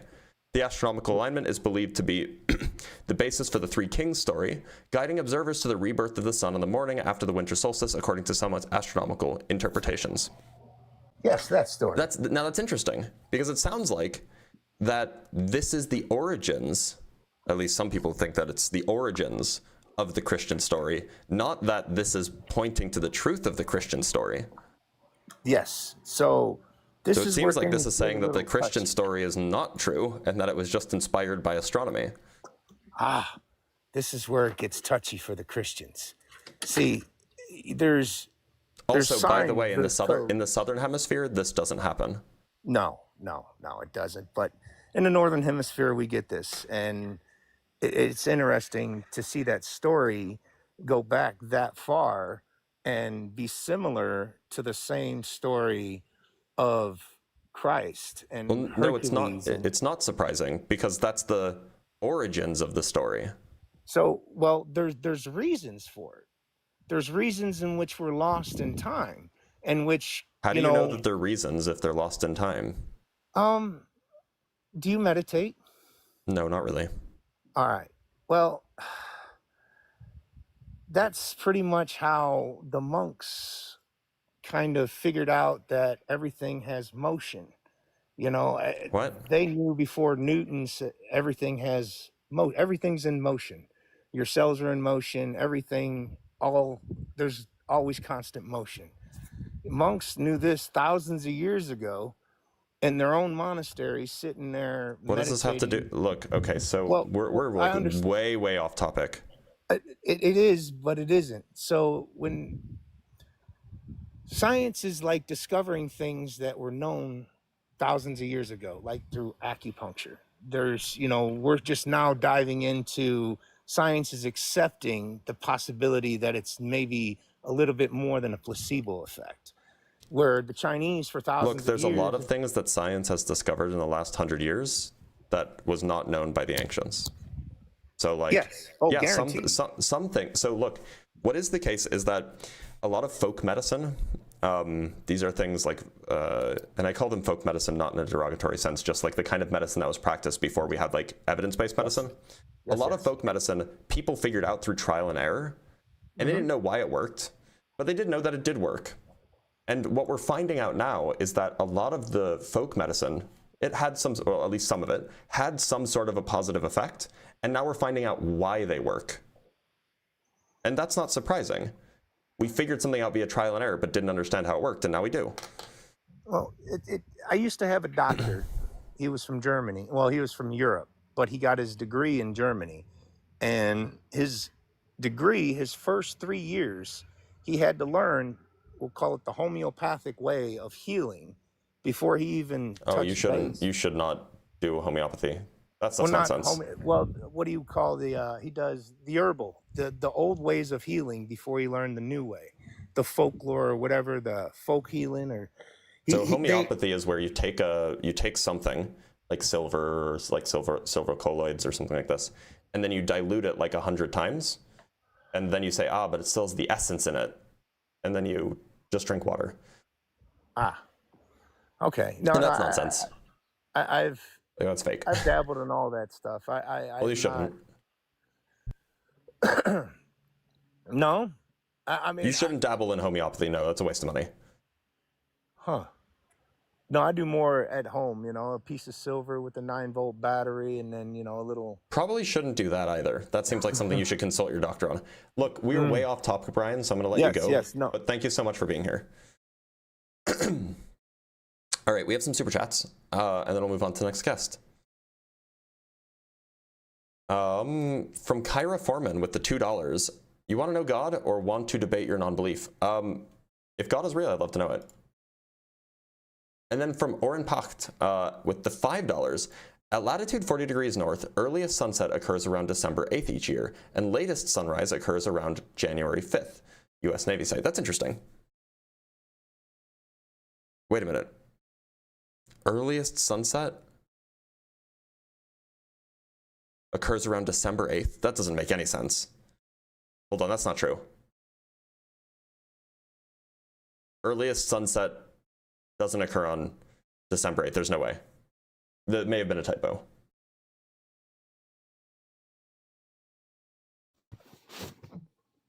Hello. MKKK, how's it going? Yeah, hello. Hey, how's it going? I'm a Muslim and I wanna challenge your belief. Okay, yeah, so what's your best argument for the existence of a God? Well, firstly, I believe that God created us for a purpose, and that purpose is to observe the universe. Because say if the universe had no observers, no one would know it would exist. Okay. You get me? I agree. If the universe didn't have observers, then no one would know it exists. Yeah, sure. Yeah, and it would be meaningless because only God himself would know that. What? I don't understand the argument that you're making. Do you want to rephrase it? Okay, so my argument is that a universe without observers would be meaningless. It would exist, but no one would ever know it. Okay, sure. That's why God... Yeah, that's why God created us to witness His creation. We are not made. But to I be don't think God perfectly created us. Why do you think that? I don't think that God's real. Oh yeah. Why do you think that? Because I don't see compelling reason to think so. And I see pretty compelling reason to think otherwise. Well, firstly, I agree with your stance because yeah, the universe probably existed before time, but at the same time, there has to be a cause for something to exist. Sure. At least in a colloquial sense, I agree. What does that have to do with God? Well, He's the creator of the universe. Why does the cause for something to exist mean that God is real? What if the universe Well, doesn't have a because- cause? What if it has always existed? What do you mean it has always existed? As in there wasn't a first day. Every day has a day before it.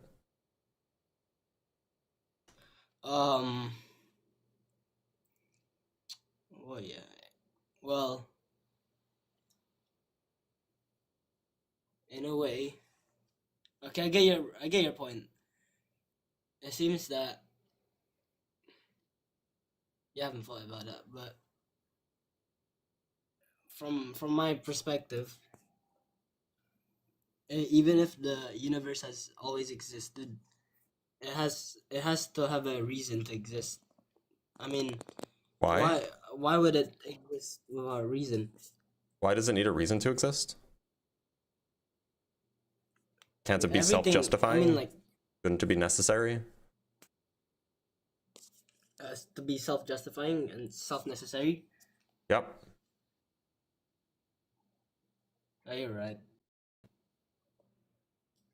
Welcome to atheism, MKKK. God, I hate saying that. But, you know, he's not from the US, so he doesn't have the baggage that I have. Angelic Baby, how's it going? Hi, are you able to hear me? I am. Okay. I'm agnostic, but I've been really liking the conversation on the causation stuff. Because if you really do think about it, I think that there does need to be at least a reason or an explanation for why something exists. Hold And on. Sorry, I just need to correct something. So I'm very, very dumb. This is addressing this super chat. I understood this super chat to talk about the earliest sunrise occurring on December 8th, not the earliest sunset. Of course, the earliest sunset occurs sometime in December. Absolutely agree with that. I just read it wrong. Sorry, I just want to let you guys all know that I'm not stupid. Anyway, continue, Angelic Baby. okay, so everything that exists does so for some reason or like some cause, and I think that that's a pretty like good assumption to make.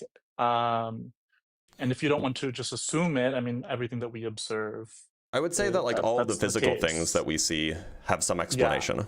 Yeah, sure. Yeah, and so when we think about like the Big Bang, I'm not really sure what the Big Bang is now. I was here when you were talking about it with the one lady that had the 40 years wrong information. But wouldn't you imagine that the Big Bang as an event in itself, right, is a physical event and would thus need a physical cause or some Perhaps, sort of yeah. cause or some reason. Perhaps. And when we think that way, we would then seek for that explanation, and it doesn't seem like we would be able to seek that information through scientific means, right? Because it Why would not? be outside of the universe. It'd be outside. Why of would it be outside the observable- universe? I would just imagine that you can't test for something that comes prior to the Big Bang. Why not?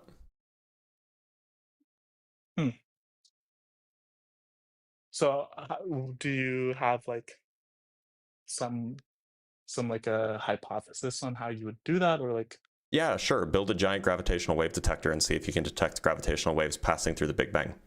This is something that people take seriously, but we just, like, you know, we're not there yet, but people are, you know, planning such projects. Okay.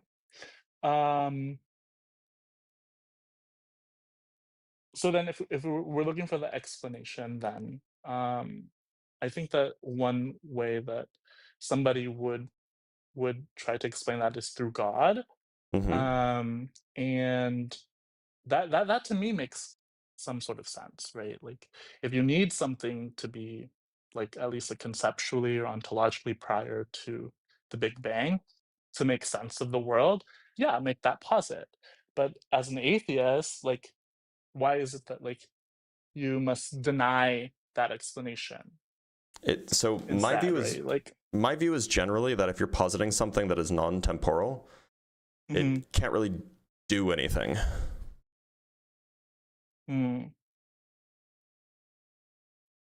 Like, if you're proposing that there exists a divine being that has, like, that created the universe, I don't know how it does that if it doesn't exist in time.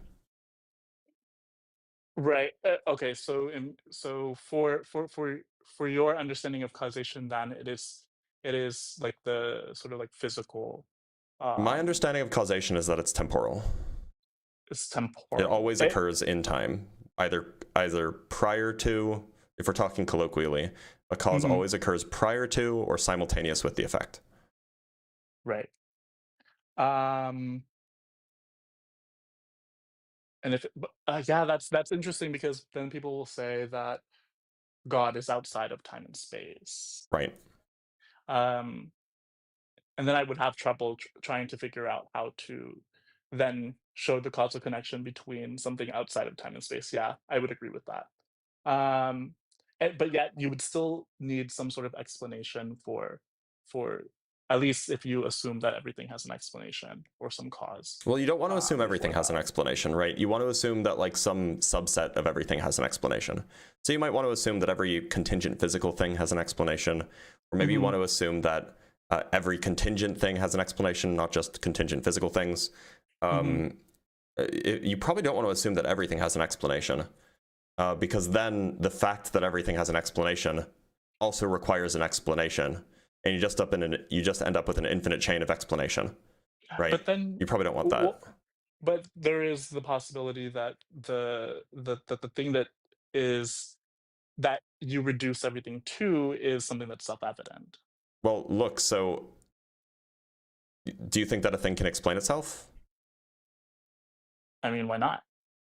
I mean, in that case, then it seems like that there's the notion that everything requires an explanation doesn't say anything about the universe. We could just say, oh, well, the Big Bang explains itself, for example.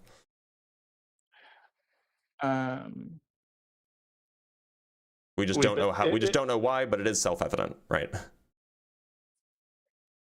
Well, but it being self-evident is the thing that justifies you knowing that thing. That's the whole. That's the definition. Look, so what I mean is that, like, what I mean is that one could then say there is some way, perhaps we just don't know how, that the Big Bang self-justifies, right? I mean, because like people talk about, like, necessary entities, like how does this divine being self-justify? How is it self-evident? Like, yeah, that's and then you have to go and you have to give an argument, and you have to give a whole bunch of, like, you have to do, like, a whole lot of philosophical reasoning. So it's not, like, self-evident in the sense that, like, oh, it's just obvious and everybody knows it. It's self-evident in the sense that, like, oh, it follows from some line of deductive reasoning or something like this. And that means that it requires, you know, some sort of thought, some sort of investigation to figure out what that line of reasoning is to get you there. And all I'm saying is, well, why couldn't we just say there is some line of reasoning we just haven't figured out yet for why the Big Bang is also like that?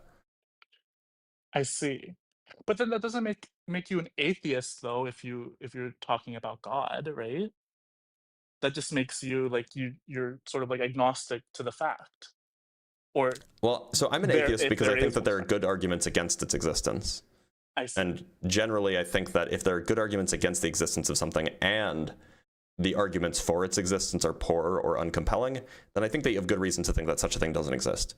For example, like, I don't think that unicorns exist because I don't think that there's good evidence that they well, I don't think that they exist on Earth.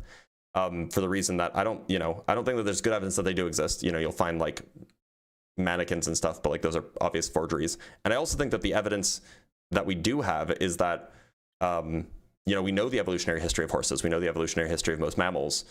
And so we know that a horn couldn't develop on such a thing, an equine horn anyway. And so like we have positive evidence to think that it doesn't exist, lack of positive evidence to think that it does exist. So we're well justified in thinking that unicorns aren't real, at least not on Earth.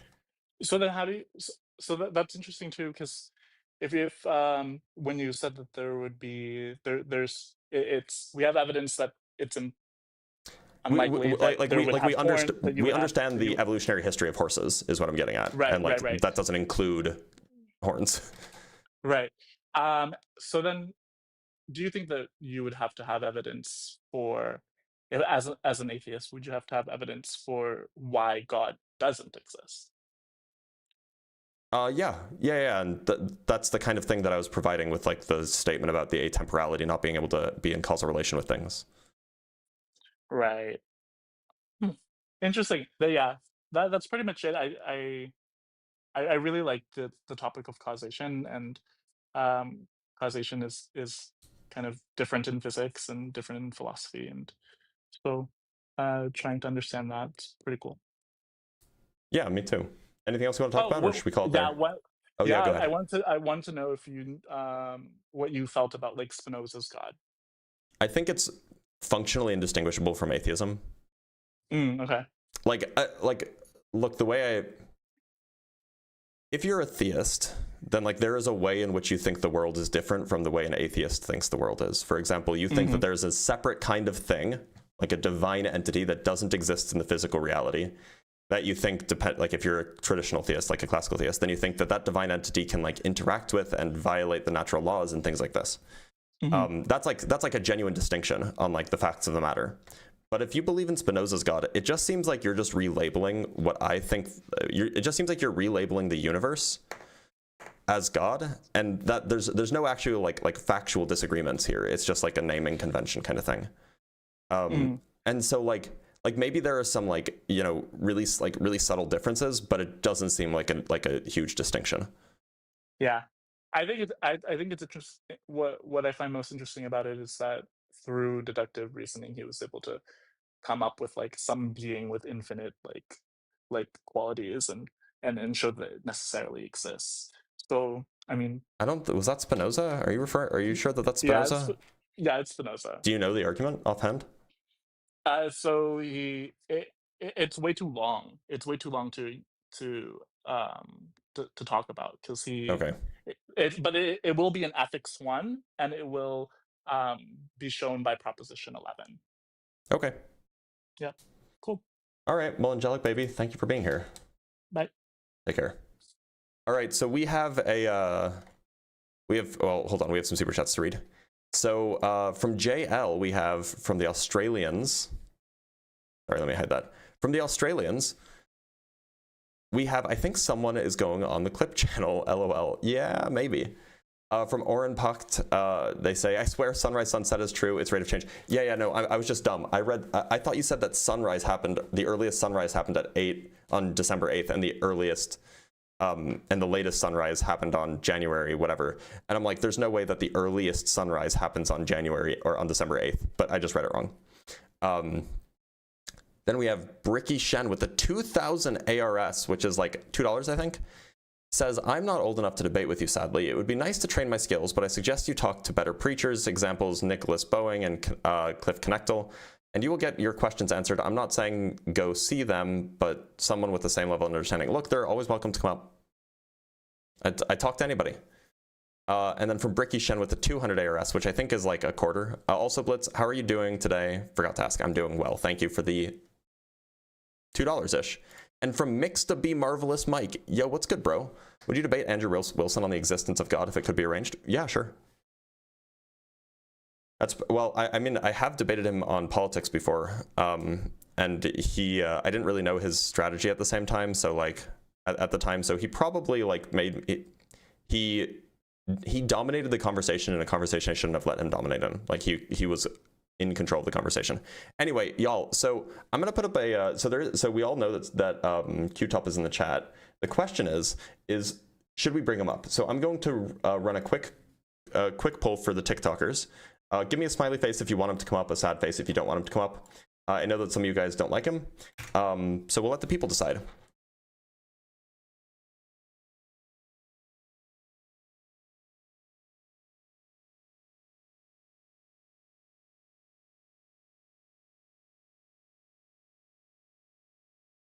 Oh. Looks like the people have said yes. All right, while it's still going, we'll read another super chat. From John Scott with the 5 British pounds. It's hard to prove God is real, like it's hard to solve measurement problem in science, but one day we might. Maybe. Milf Wrangler with the $10 says, debate me on Karlach being one of the worst companions in BG3. I will fight you. All right, it looks like people want QTop to come on. Who knows why, but the people have spoken. Let's see how quick it takes him to crash out this time. So yeah, this is just obviously you're right. Hey, bud. I mean, how's it going? I've never taken a poll to bring you up, Blitz. Like you have a really bad reputation, and so I want to make sure that the people won't hate me for bringing you up. Wait, a bad reputation according to who and by what? According to my audience. Oh, okay. So yeah, if you're just going to say like the collective atheist trolls in the live deem me to have a bad reputation, I mean, I can arbitrarily say that anyone has a bad reputation. I don't actually have a bad reputation. I'm not being arbitrary. I'm just saying that with the people who are with the people who are my audience, you have a bad reputation. That's just true. Wait, how would it not be arbitrary? Because I specified exactly what people group we're talking about. Why is this relevant? Is the people group like a standard of what a bad reputation I was is? referring to your reputation with respect to them. Yeah, so that just means it's with respect to arbitrariness. It wouldn't be based in any form of like objectivity, right? To be clear, with respect to them, your reputation being bad is objectively true. No, that's not how objective. Wait, but this seems irrelevant. What do you want to talk about? Objective truth to be? I'm not gonna let you bait an irrelevant conversation. What do you want to talk about? Atheists don't have objective truth. So are you claiming to like be? Look, I don't think you do either. I mean, I don't. That's not. So what's the actual topic that you want to talk about? Like, do you want to talk about what truth is? Yeah, is that the goal? Point I want to talk. Is that what you want to talk about? What I want to talk about is how the atheistic worldview is literally impossible. Okay, yeah. So can you demonstrate that scientifically? Yeah, it's by the impossibility of the contrary. So right, when you ask me so you're still running tag? When you ask me to demonstrate it. When you ask me to demonstrate, are you asking me to demonstrate it from your worldview or from my worldview? Look, so you're making a positive claim. I guess you would probably have to demonstrate it from my worldview, wouldn't you? If you're trying to critique my views incoherent. No. So you're making a positive claim as well. So you asked me to demonstrate the impossibility of the contrary. So when you ask me to demonstrate something, it just I'm just asking you to provide the argument. That's not a claim. I'm just making a request of you. Yeah. So essentially, what you're saying is that like arguments are possible in your world, right? I mean, yeah, we can have arguments, yeah. But like that's like something that like I'm happy to say that arguments are things that humans do sometimes. So can you provide support for your claim or no? Wait, do arguments depend upon truth? I'm sorry, I'm not going to let you pivot. Can you provide support for your claim or no? Wait, you're asking me to you're asking me to provide support for my claim, yet providing support is not possible in your worldview. Okay, that's another claim. Can you provide support for that, please? Okay, so then I'm going to ask you, can you demonstrate how you can provide support? Not my burden. Claim? It's your claim. Demonstrate how truth exists? It's not my burden. It's your claim. Your burden? How do you know that? I'm not going to let you do that. Justify your claim or leave. Do you see this? This is a very obvious pivot, Dr. Blitz. Look, if you're, it's a very obvious this is a pivot. I'm literally, you're the one who's pivoting. I asked you to justify your claim that you made, where XYZ is impossible in my worldview, and then you said, "Oh, well, how do you know it's possible?" Like that is literally burden shifting. So I'm not going to let you do it. Okay, so please just justify your claim. You don't have to speak slower. Everybody understands you, and we'll all get bored if you speak slowly. No. You don't speak at a normal rate. So you're asking me to justify my worldview. I'm asking you to What justify that your claim. presupposes is, okay, you're asking me to justify X, okay? Mm-hmm. What that presupposes is that you have a worldview by which justification is possible. If you don't have a worldview by No, which it doesn't. justification It is actually doesn't possible, then presuppose my that. It point is presupposes a necessarily worldview where erased. it presupposes that I believe I have a worldview where justification is possible. Wait, how do you know you even believe that? It's a subjective experience that I have direct access to. Wait, All how right, do you want you to know justify you're your having a beliefs? subjective experience? How do you know That's that? by definition. That's the only kind of experience you can have. Now, how do you know? Wait, stop. That's How just by do you know? definition. You keep making. How do you know that? How It's do you know just it's by definition? that's just what I mean by the word subjective experience. Wait, how do you know that's what you mean? How do you know that? Are you being serious right now? See, guys. This is Dr. Are you being Blitz's serious right now, problem. He Q-Top? doesn't answer questions. Are you being Do you serious? know what? Wait, do you know you're asking me that question, Dr. Blitz? See, this is the problem. Are you Knowledge being isn't serious? possible in your world. You Hey, have a Q-Top, how PhD, does but you don't so know in your anything. worldview, how does You have a God PhD, but you justify his? literally don't know anything, Dr. Blitz. Your So name should. You don't Q-Top, even know you're a no, doctor. don't make me Do mute you even you. know you have a PhD, Dr. Blitz? So Q-Top, Now he's does God muting know you like anything? Yeah, I'm muting now you he's because you muting won't let me you, talk. coward. It's He's my muting you like live stream and you're not letting me talk. I mean, So Q-Top, does yeah, does you're God a know coward. anything? Does God know anything, Repent of your Q-Top? sins and believe in Jesus. You're a Q-Top, coward. does God know Dr. Blitz anything? doesn't even know his name is Dr. Blitz. Have a good day. You've been totally annihilated. Put on And your you're the running same shoes, Q-Top. I troll. know you're good You're at the them. same troll Keep and putting on your coward running that shoes. I'm Keep running. putting on Wait, your do running you know shoes. that? Yeah, Do so you know Q-Top, that? does God know anything? Know that, Blitz? Do you Does know God you're know asking me a anything? question? Does Do you God know know you're asking anything? me a question? He Does knows God know all anything? things. Okay, All how does he things. know? What is knowledge? Can you help me out? What's knowledge? Yeah, so knowledge and disposition to what, God or us? Just knowledge simpliciter. Okay, yeah. So this is a category error you're making. Knowledge I'm is asking a defined question. fully It's in not a this. category error. Questions can be proposed as category errors because the question that you're asking can denote a specific category that is false. You're What's the asking me category a that's false? question. You're asking me a question about knowledge, and so I'm clarifying. Are you asking me the question in relation to God, or are you asking me the question in relation to man? What? I'm asking the what are you question in relation to the whole set of all things that have knowledge. That's not knowledge has a different definition. Okay, sure. If you're asking me in accordance with man or God, you would know this, Blitz, if you've actually Okay, studied any philosophy. so to be clear, when you say that God knows something, you don't mean that like there is a fact that God has an attitude, or there's a proposition that God has an attitude towards. That's not what you mean. God is the concrete, fundamental, and ultimate instantiator of all propositions. So when we say that God knows a proposition, in other words, all we're saying is that the proposition in itself is being governed and instantiated and dictated by God. That's all I mean. When we say human beings, wait, I'm trying to clarify because you asked me a question, and now when I go to answer your question, you cut me off. I thought when you were we done. say human beings know things, we're saying that knowledge is a revelation of God. Well, that's not what I'm saying, but sure, that's fine. Okay, so can you repeat again? That's my whole point. Q-Top, can you repeat again what your definition of knowledge was for God, just so I can have it fresh in my mind? Yes, and you can type this out. Knowledge for God is an instantiation of a proposition which is necessarily dependent upon God. So all knowledge is just an instantiation of a proposition that God would be the ground of. So God is what is concrete, fundamental, and ultimate, which instantiates propositions. So when we say God knows all things, in other words, we're just saying God instantiates all things. God's mind is what is fundamental. All knowledge is a divine idea. And we can know things because the divine idea is being revealed to us from God. I'm an objective idealist. I'm a Christian idealist. I hold to the same philosophical metaphysic as Jonathan Edwards. So via that definition, could God know a false thing? That's impossible. So just to clarify, so the definition that you gave is knowledge for God. Things aren't things. I just typed it out. So you said knowledge for God is an instantiation of a proposition which is necessarily dependent on God. Now, I could imagine, it's like conceivable that God could instantiate a false proposition that depends on him. No, that's impossible. Why is that impossible, given your definition? Because So I will look. This is very simple. God as being what is concrete, fundamental, and ultimate. God as being the very substance and ontology of truth itself. Jesus Christ says in John 14:6, I'm the way, the truth, and the life. God is the identity state of what truth is.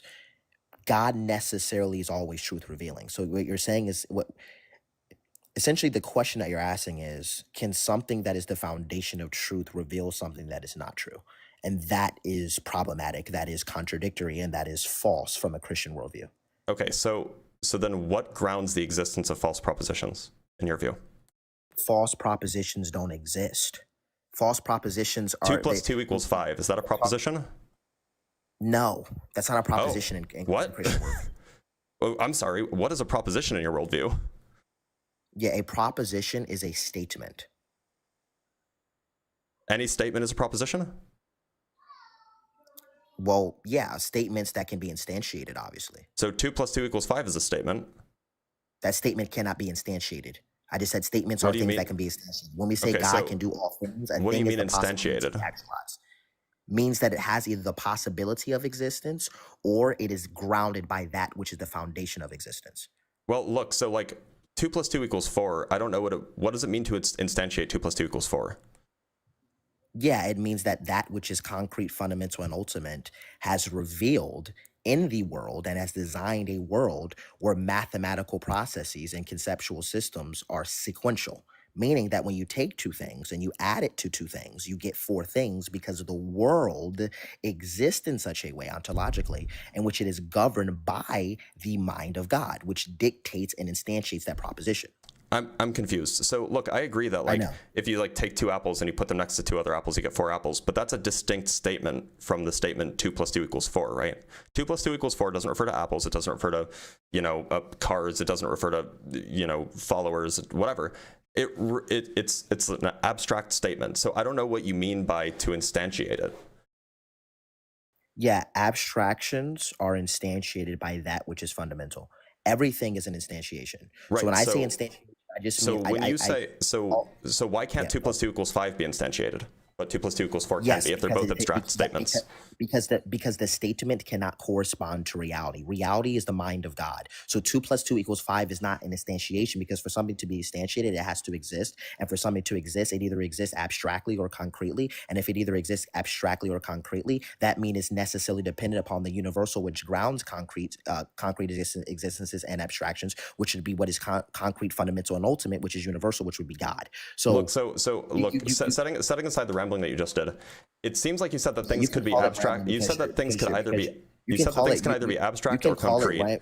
You said that things can either be abstract. Look, you definitely did just ramble. Like if you don't know what you did, then it's fine. You don't have to admit it. But look, you said that things can either be. You said, look, I'm not going to let you interrupt me. So you said that things can either be concrete. You said that things can either be concrete or abstract. And like, sure, we can grant that that's the case.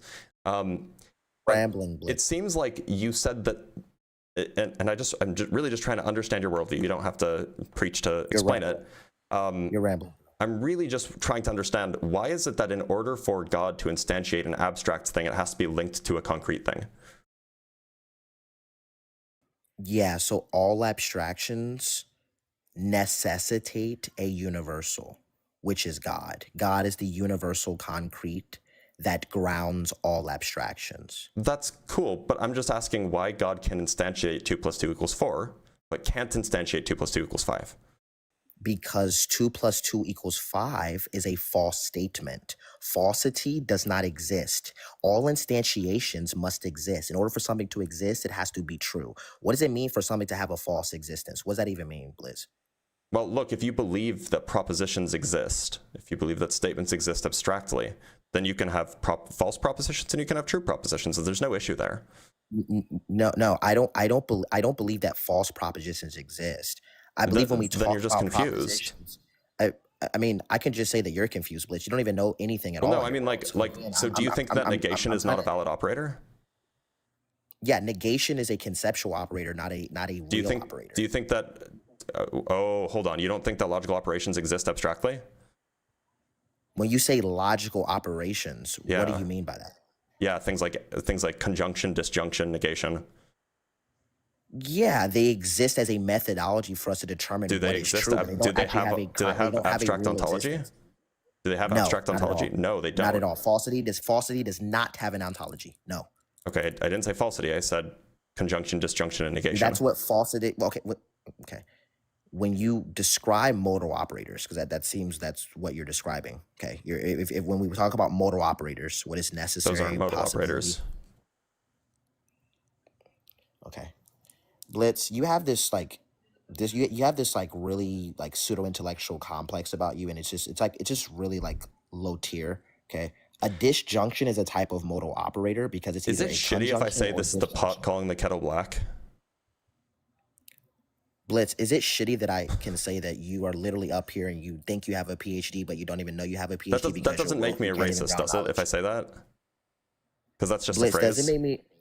does it make me a racist if I say that you look like a rat, Jaylee? I mean, like, probably not, as long as you're not ascribing it to any qualities that I have. Well, Any, like, I think intrinsic qualities that I have. I think I'm ascribing it to your face, Blitz, because you literally look like a mole rat, bro. I'm not gonna lie to you, bro.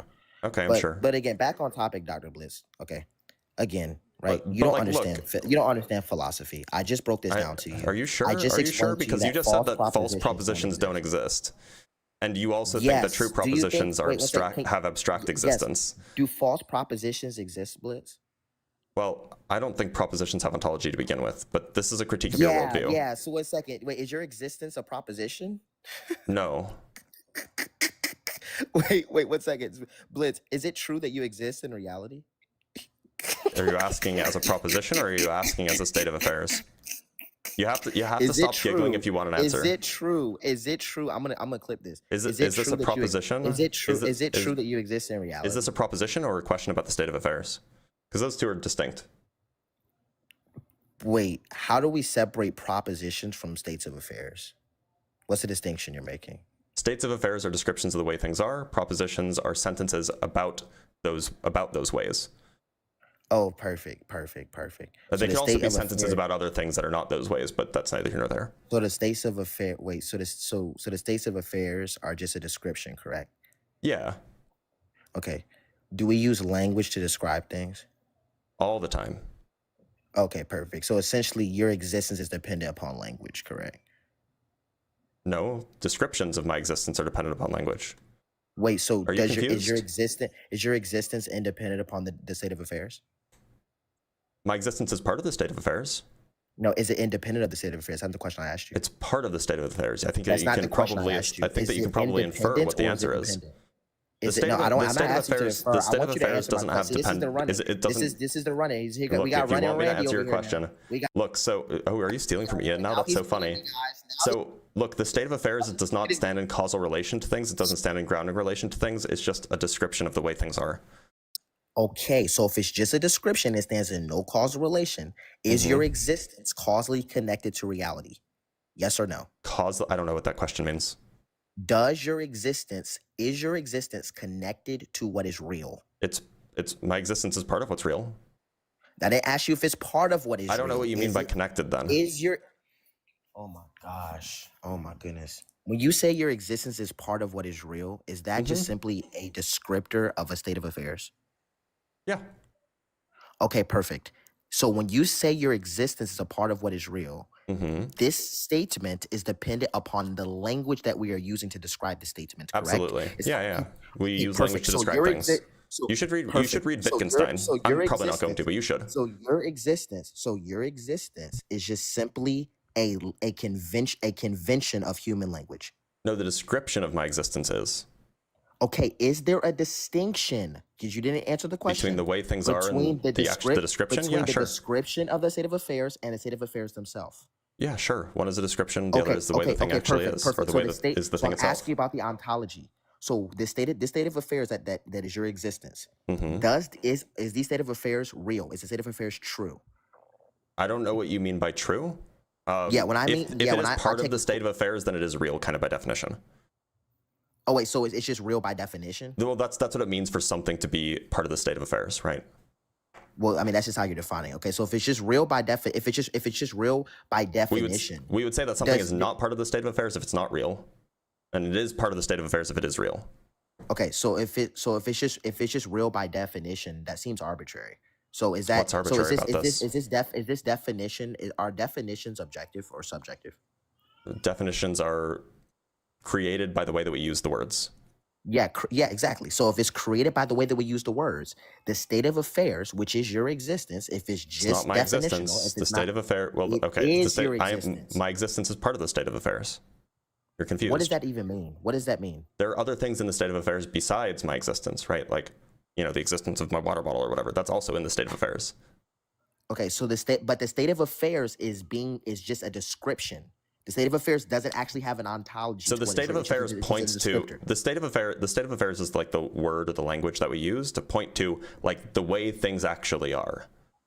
Right? But how do you know the way that things actually are? How do you know that? We don't necessarily know them. If you want to be a global skeptic, you can be. I'm not, because I take phenomenological conservatism seriously. Blitz, I just want to make sure I'm understanding you, Blitz. I genuinely just want to make sure I'm understanding you. Like at this is point, so tiring.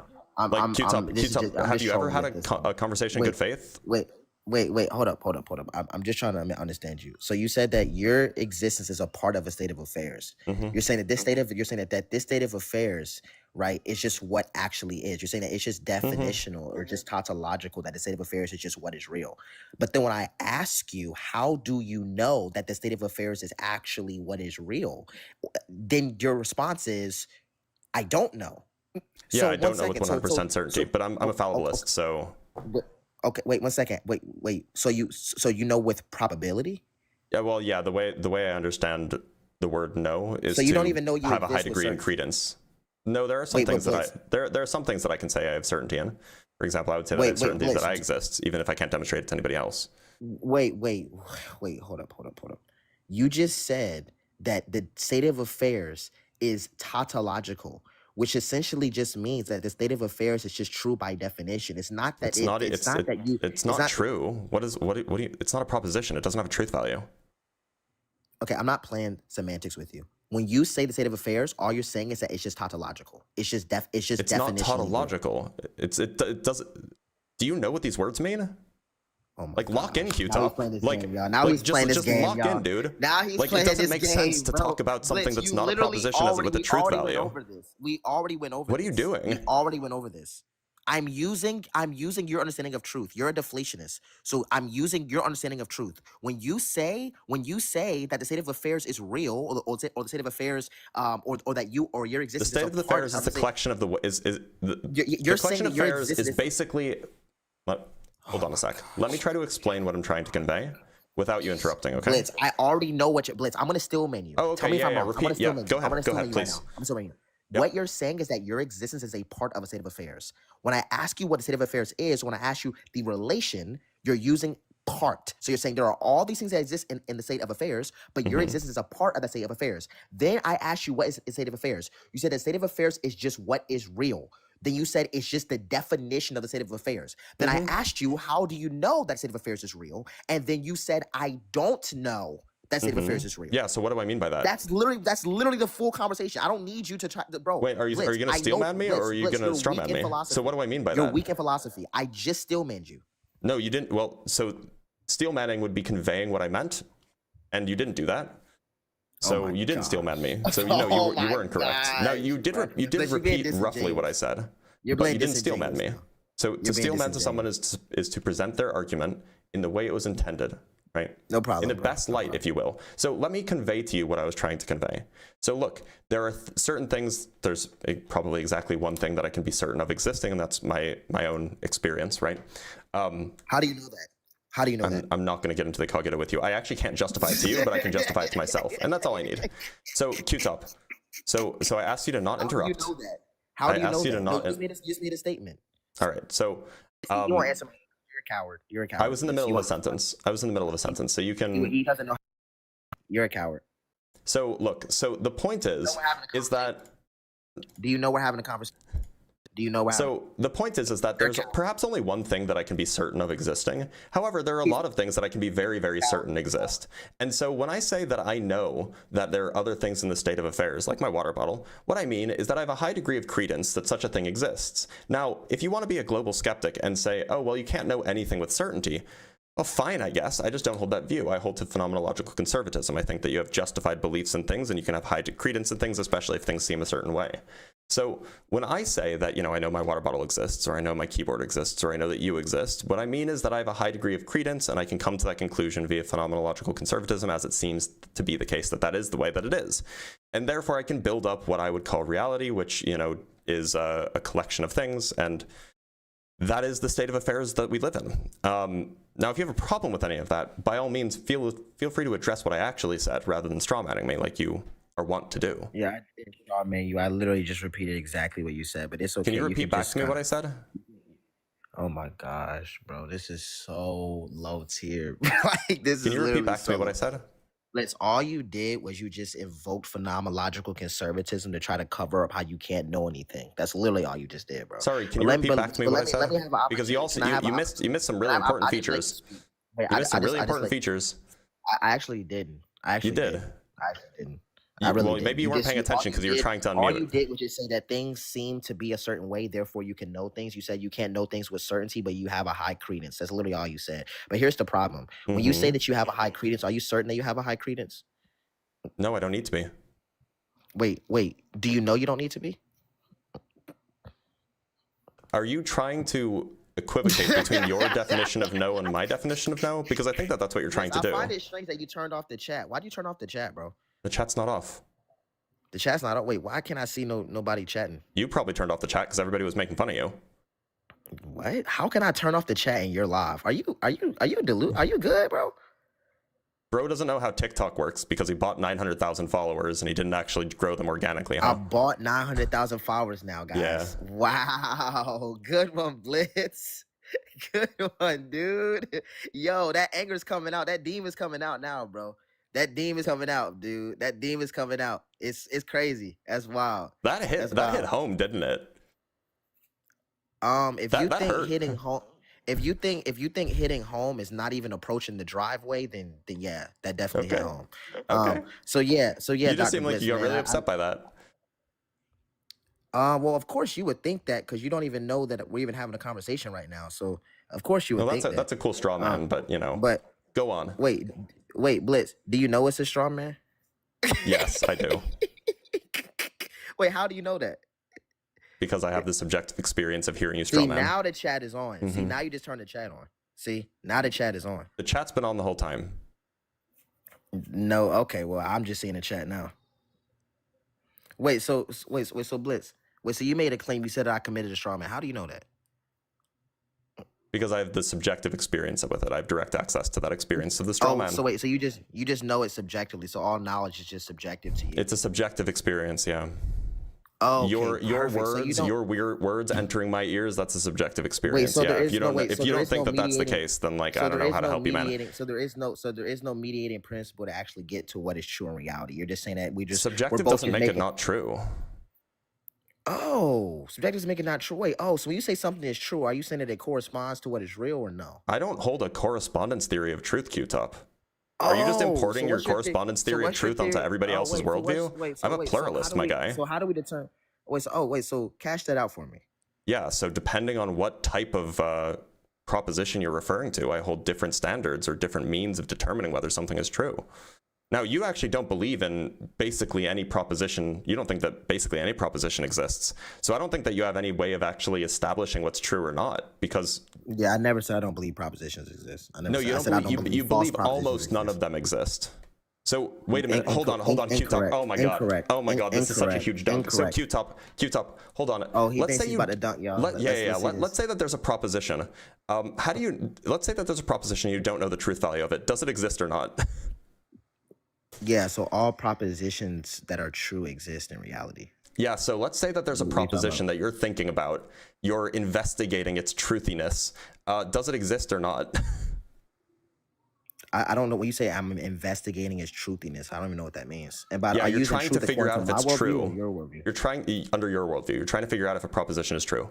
But we don't use when you say that we're using proposition to figure out if another proposition is No, true. I didn't say you're using a proposition. I say you're trying to figure... There's a proposition in front of you. Somebody told you about it. You read about it somewhere. You don't know if it's true, and you're trying to figure out if it's true. Does that proposition exist? I wouldn't have epistemic access to if it exists. If it's true, So true, you think it that you'd be exists. If it's not investigating true, it something that doesn't doesn't exist? You think it's possible that you're investigating something that doesn't exist?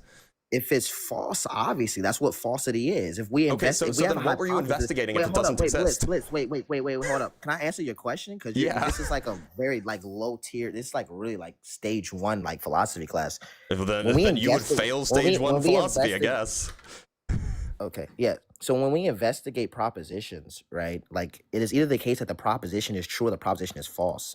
If I'm using some sort of like logical operator and I'm trying to investigate whether the proposition is true or false, if the logical operator like determines that the proposition is false because the world is actually constructed in such a way that methodologies and laws of logic are possible because God is the mind that grounds all what everything that is possible and what is impossible.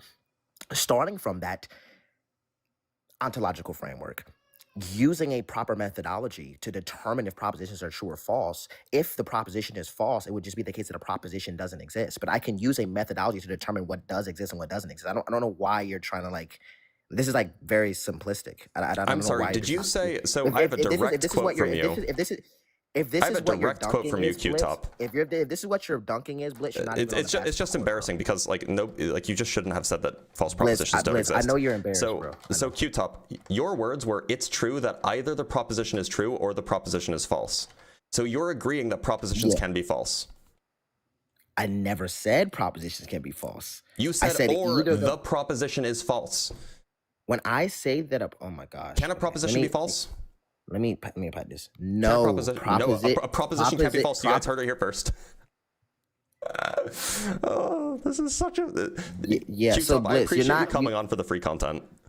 Wait. So Bliss is now running because he. Oh just, no, I'm not kicking you. I want you to stay on so then I can get a longer video out of this. So, yeah. So I'll unpack it again because maybe your like PhD level brain is just not understanding. So I'll unpack it again. I don't know like why this is like some weird coping meta tactic. Please, absolutely. Yeah. So true propositions are just propositions that exist. In the Christian worldview, that which is concrete, fundamental, and ultimate, which is the mind of God, dictates all instantiations of true propositions. We use proper methodologies in our reasoning, like logic, classical systems of logic.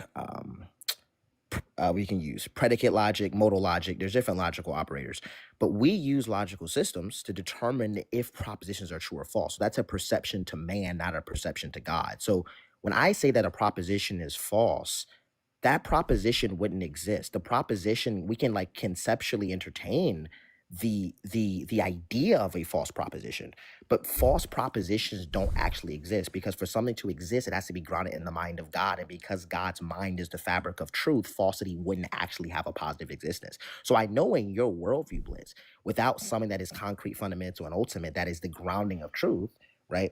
You wouldn't actually have a justification for saying that false propositions don't exist. Obviously, false propositions could exist because when you say false propositions, that's just a subjective mental state in your mind. You don't know what is actually true and what is false. You're living in a subjective world, right? And that's why you won't answer my questions about knowledge. You won't answer my questions about truth. You won't answer my questions about reason. You won't answer my questions about logic. You won't answer any of these questions. You just keep pivoting and dodging, yet speaking words as if your worldview makes sentences intelligible. Sorry, did you just say false propositions could exist? No. Well, you did. Want me to replay it? I say we conceptually entertain false propositions. Okay, so what are we conceptually entertaining? The nature of not truthness. The nature of not truthness. We're conceptually entertaining the nature of not truthness? Yeah, Blitz. Sorry, what's not truthness called? Falsity. Okay, so we're conceptually entertaining the nature of falsity. Now, so you're telling me that there is a nature of falsity? Yeah, do you know what I mean when I say nature? So wait a minute, there are things that are false, including the nature of falsity? There are not things that are false. Wait, if there's a nature of falsity, what is false? If there's a nature of falsity, then that nature, so does anything have this nature? Oh my goodness gracious. Do you know does anything have the nature of falsity? Do you know what I mean by nature? Probably something like essence. It's probably one of these very vague words that Christians like to throw around. No, Bliss. No. Then Bliss. Elaborate. So so this is part of the problem. This is part of the problem when we talk philosophy. You have to understand the semantic domain of the words that I'm using. When I say the nature of falsity, all I'm meaning is just that things that are false are not true. So the nature of falsity is just the nature of non-truthness. Nature, all nature it means it's just some sort of conceptual paradigm or some sort of like conceptual scheme that we engage in when we determine if propositions are true or false. All falsity means it's not truth. Yeah, like, you're right. I agree. Q-Top, did you say things that are false are not true? Yes. Okay, so are there things that are false? Conceptually, yes. So there are things that are false. These things don't exist. It's a Oh, concept. so Yes, so they oh, are so conceptual. there's nothing that exists that's false? Correct. Yes. So everything that exists is true. Yes. Yes. Can you give me one thing that exists that is false? 2 Can you plus 2 please equals give me? 5, my You're guy. laughing, but you don't have an objection. 2 plus You 2 guys see equals how he's 5, my laughing, but doesn't guy. have an objection. Blitz, all you can do is laugh to cope. Yes, give me one thing that exists that's yeah, false. I'm laughing because you're Give doing me a lol one cow thing right that now. exists 2 that plus is 2 false, equals 5. please. 2 plus 2 equals 5. What? It's a sentence. It That exists. doesn't 2 plus 2 equals exist. 5. You're a Oh, I'm sorry. coward. I'm sorry. You Did think I just 2 plus 2 equals 5 did my exists? mouth just not emit Whoa! sounds? Wait, Blitz, Did I you think mouth 2 did my plus mouth 2 just equals not 5 emit exists? Did my mouth just not emit sounds? I'm Everyone sorry. spam the laughing. I want all the Christ game warriors in here to spam the laughing emojis. Blitz thinks that the statement 2 plus 2 equals 5, that You statement know actually what? exists. You know what? If you guys think Q-Top is being silly, you should also spam the laughing It's a emoji. conception that we can entertain in our subjective paradigms. It does not sorry, exist in does that reality. conception All exist? things that exist that in conception reality exist? are grounded by what is true. Sorry, God is what is do our fundamental and conceptions ultimate, which is exist? true. You gotta let me talk. What? Q-Top, do our conceptions exist? Not in reality.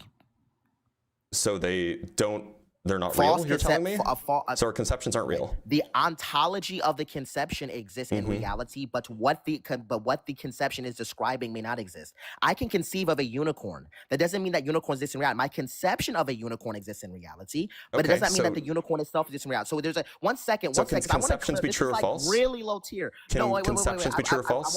Can conceptions be true or false? Q-Top, answer the question. Can conceptions be Let me explain? explain. Sorry, I I'm just sorry. let I'm you sorry, ramble. Q-Top. I No, just I'm let sorry. you ramble. Q-Top, I just either- let you ramble, and now you want Q-Top, to let if the me answer conceptions questions. exist, are the You conceptions are a true? coward. Q-Top, are the conceptions What? true? Are the conceptions true? The ontology or the description? Are conceptions true? The ontology or the description? However you interpret that to be, are conceptions true? You have to let me know what you mean when you use the words that you're using. You This use is the what I'm- word this true is to the describe intellectual things. So I'm disingenuous. asking. This is so you use the disingenuous. word true to describe things, like you would say that a table is true, and I don't understand that. But in the same sense that you would say a table is true, would you say that a concept is true or a conception is true? What do you not understand about table being true? A table isn't say a you don't proposition. understand. A table isn't a proposition. Oh Yeah. my goodness. Oh my goodness gracious. Oh my goodness gracious. What is a proposition? Oh my goodness. Haven't we already had this conversation? Why are we looping back? Oh my goodness. I mean, a proposition is a type of sentence that has a truth value. There's other characteristics we could look into specific definitions if you want, but that's like a basic. Wait. Tables don't have a truth value? No. A proposition will have connectives. It will have can predicates. something It will exist? have Can something objects. exist and not have a truth value? Yeah, those two things aren't the same type of. You're making a category error. Like what does it mean for a table to be true? What would it mean for a table to be It false? means Like what are it you talking exists about? in reality, Blitz. That's what it means when things are true. It means they exist in reality. Oh my That's god, what are you truth is. confusing the correspondence theory of truth with like some weird version of truth Oh that's just my like God, ontology? bro. Blitz, Like this is Blitz, really this embarrassing for you, my guy. Like Blitz, this is like, embarrassing for you, Look, bro. the correspondence gonna theory lie, of truth. Blitz. Like, all The you've done is correspondence just, theory like- of truth. The correspondence theory of truth is merely the statement that Now he's being propositions are behind. true when they point to some fact about reality, right? But it's still Now he's about being behind. propositions. It's still the truth value still applies to propositions. It doesn't apply to the things in reality, right? Like it seems like you're like, I know that you love to say that like, oh, he doesn't know anything about whatever about philosophy, but like you should just read some, like a little bit. Yeah, so now just to clear up this like really pseudo intellectual blunder here. Yeah, so Okay, yeah, what's the blunder? propositions so propositions are going to be cashed out differently and according to a semantic domain. Depends on what like your philosophy of fact is, your philosophy of truth is. We unpack the word proposition. Yeah, so how are you differently. defining So proposition? Yeah, so I'll go over this like the 5th or 6th time here. Oh, sure, yeah. It's literally no problem. Mhm. So from the objective idealist perspective, we just believe that the mind is the ground of all things, which is God, and we believe that all propositions or divine ideas necessarily correspond to what is real. So when we say proposition, we What does don't correspond say mean there? We don't take. Well, I want to unpack the definition that you can answer. Yeah, that's why I'm You can ask- asking. That's why I want you to unpack what you mean by correspond. Yeah, relates to. So is it the same as? correspond means it relates to. It doesn't mean Right. it's So a ontological. proposition isn't this. So the proposition, which is the thing that we agree has truth value, right? Propositions necessitate truth value. Right. So But that's what propositions propositions have. are But propositions correspond to things in reality, in your view. So like there's a when you say proposition that corresponds no. to the table existing. But that doesn't mean When the I say- table itself has a truth value. You're getting confused by your own worldview. Okay. So no. So this is a common like semantic blunder here you're making. The You table can keep calling it a blunder, but exists- you're just confused. The table. Yeah, I mean, you can just keep coping. I can just keep repeating myself to try to explain this to someone who thinks he's a PhD, but he's not. So really simply. Wait, do you think that I the actually don't have a the PhD? I don't think you know you have one. No. So Okay. yeah. I mean, so- both so when I say- both in the way that you understand knowledge and in the way that I understand knowledge, I know that I have a PhD. So it just seems like a weird statement to Wait, make. so how do you know you have a PhD, Blitz? How do you know? Under whose worldview? Yours or mine? Well, under what? Wait, are you assuming under- God exists? If I we're can working under actually your know things world, if about we're the working under your worldview, so under your worldview, I know that I have a PhD, right? Well, what do you mean under my worldview? Are you accepting my worldview to be true? Look, you accept your worldview to be true, and so if Yeah, we use obviously. your worldview as the foundation for whatever, however you're producing thoughts, then you would know that I know that I have a PhD. I mean, well, Right. I don't know what you know, to be honest with you, but I mean, and yes, my worldview Well, can you would account be for able knowledge, to so- infer. You would be able to infer that I know wait, that I have a so- PhD, so right? as an Hold on, please atheist, answer the how do you know question. you Please have a answer the PhD? question. I'm not letting you I, pivot. I, Please I answer don't the I don't question. know, but I can't infer anything about you, bro. Honestly, I like the way that Okay. you're speaking right now. We kept him on for a while. He's a good he's good good content. But we can only tolerate so much of the sophistry. Anyway, we have some super chats to go over. Oops, there's my shoulder. And we'll let the audience decide. So we have Double Down with the $5.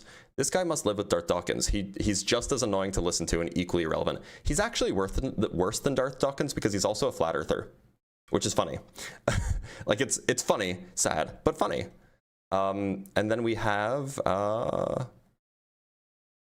I'm scrolling. We have from Virtuous Path with the $5. There's no pragmatic value in entertaining the idea that reality isn't real. I still have to pay bills either way. Yeah, that's a good point. From Dondre Ledford with the $5. Why is nobody actually trying to stay on the topic of making you a believer instead of being an atheist? Well, because they know that it's hard. That's why. From Garba Gaiman, letting the people decide to let up Q-tip, you've made me regret my support for democracy. Yeah, look, democracy is the worst. Democracy is bad, it's just better than everything else, right? That's what they say. All right, that's everything. Let us, we have half an hour, let's bring up another guest. By the way, remember to go subscribe to the new second YouTube channel. It's called Dr. Blitz Debunks, where you will be able to find that clip uploaded to the YouTube channel because it's hilarious. And Q-Top is an evergreen lolcow, if you will. Yeah, I'm sure he's still a flat earther. There's no way he would ever change his views. Actually, we can just ask him if he's a flat earther. He got back into the guest box. Do you guys want to ask if he's a flat earther still? Oh, your super chat got skipped. Oh, I missed it. I'm sorry. You need a kick goal if you let Q-tip up. That's a good point. Okay, no, people are saying no. Okay, that's fine. Maxim, how's it going? How are you doing, man? I'm doing okay. Do you believe in God? Yeah, I do. Okay, and which one would that be? Well, I am Christian, so. Right. Okay, that's fine. And so, what would you say is the most compelling reason you could give me to believe in that God? Well, personally, I just say that, well, actually, I'm going to avoid using that word because a lot of people associate that word with people who are being like nut jobs. So I'll just tell you the straight truth that what's happened to me. Wait, hold on. Sorry to cut you off. So, Maxim, I understand that personal experiences can be very compelling. However, you have to understand that other people's personal experiences will never be very compelling. So if you want to give me a good reason to believe in God, your personal experience will never be it. Okay, yeah, that makes sense. It's kind of like telling someone else about your dreams, you know? Like, nobody ever cares about your dreams. Nobody ever cares that you had a weird dream where, like, one of your feet was longer than the other foot, and then you decided to go on a plane to minute. Like, nobody cares, right? Anyway, go ahead. Yeah, but it's kind of funny. Yeah, just kind of like the compellingness that Jesus is he's the Son of God, right? He came down to bleed and die for our sins, but other than that, he suffered what we suffer, right? Because if we're gonna hold on, he suffered what we suffered because for 40 days and 40 nights, the devil tempted him, right? He tempted him, and he went through. He was offered the world, right? He was offered the world, and he said, the devil told Jesus, I'll give you all the kingdoms of the earth if you bow down and praise me and worship me. It doesn't sound like he was suffering. It sounds like he turned down a good deal. Well, do you want to go to the cross? Well, I mean, yeah, I would say that being crucified is pretty significant suffering, but that's not like, sure, right, yeah. That's not like, there are definitely things that humans experience that he didn't experience, right? Right, yeah, but like, you know, like 7 deadly sins, pride and greed, gluttony. He experienced all of those, and he clearly turned them down. Wait, he experienced? Well, look, so he experienced the temptations of it. That's what I was trying to get. But that's not suffering. Experiencing gluttony, experiencing pride, that's not suffering, right? In fact, generally, the people who experience those are pretty happy. I mean, they might not be happy at the end, but like, you know, they're happy in the moment, if you will. Sure. Yeah. It's a little like short happiness. You get your little adrenaline rush. I mean, hey, I've had a lot. I'm sure everybody's had a lot of those things. And in the end, just nothing fruitful will come from it, right? Like, well, I mean, maybe, but like, look, and I hate to be crude, but like, you know, Jesus suffered some kind of physical pain. I imagine that crucifixion is very, very painful, but like, there are a lot of kinds of suffering that he didn't experience that other humans do. Well, yeah, if you want to get into like specifics, but so like, he didn't suffer the way we do. He suffered some of the ways we do, but not all of the ways we do. But if you get like the general scope of it, I mean, he was betrayed by Judas, right? We've all been betrayed by someone that we want to trust and we want to. Okay, look, but like, he wasn't like graped, right? What? I mean, yeah, totally. He wasn't. And so like, he didn't share that suffering with like all the people who have been. Right. Oh, wait, here, give me a second. Sorry, I got my mom coming in.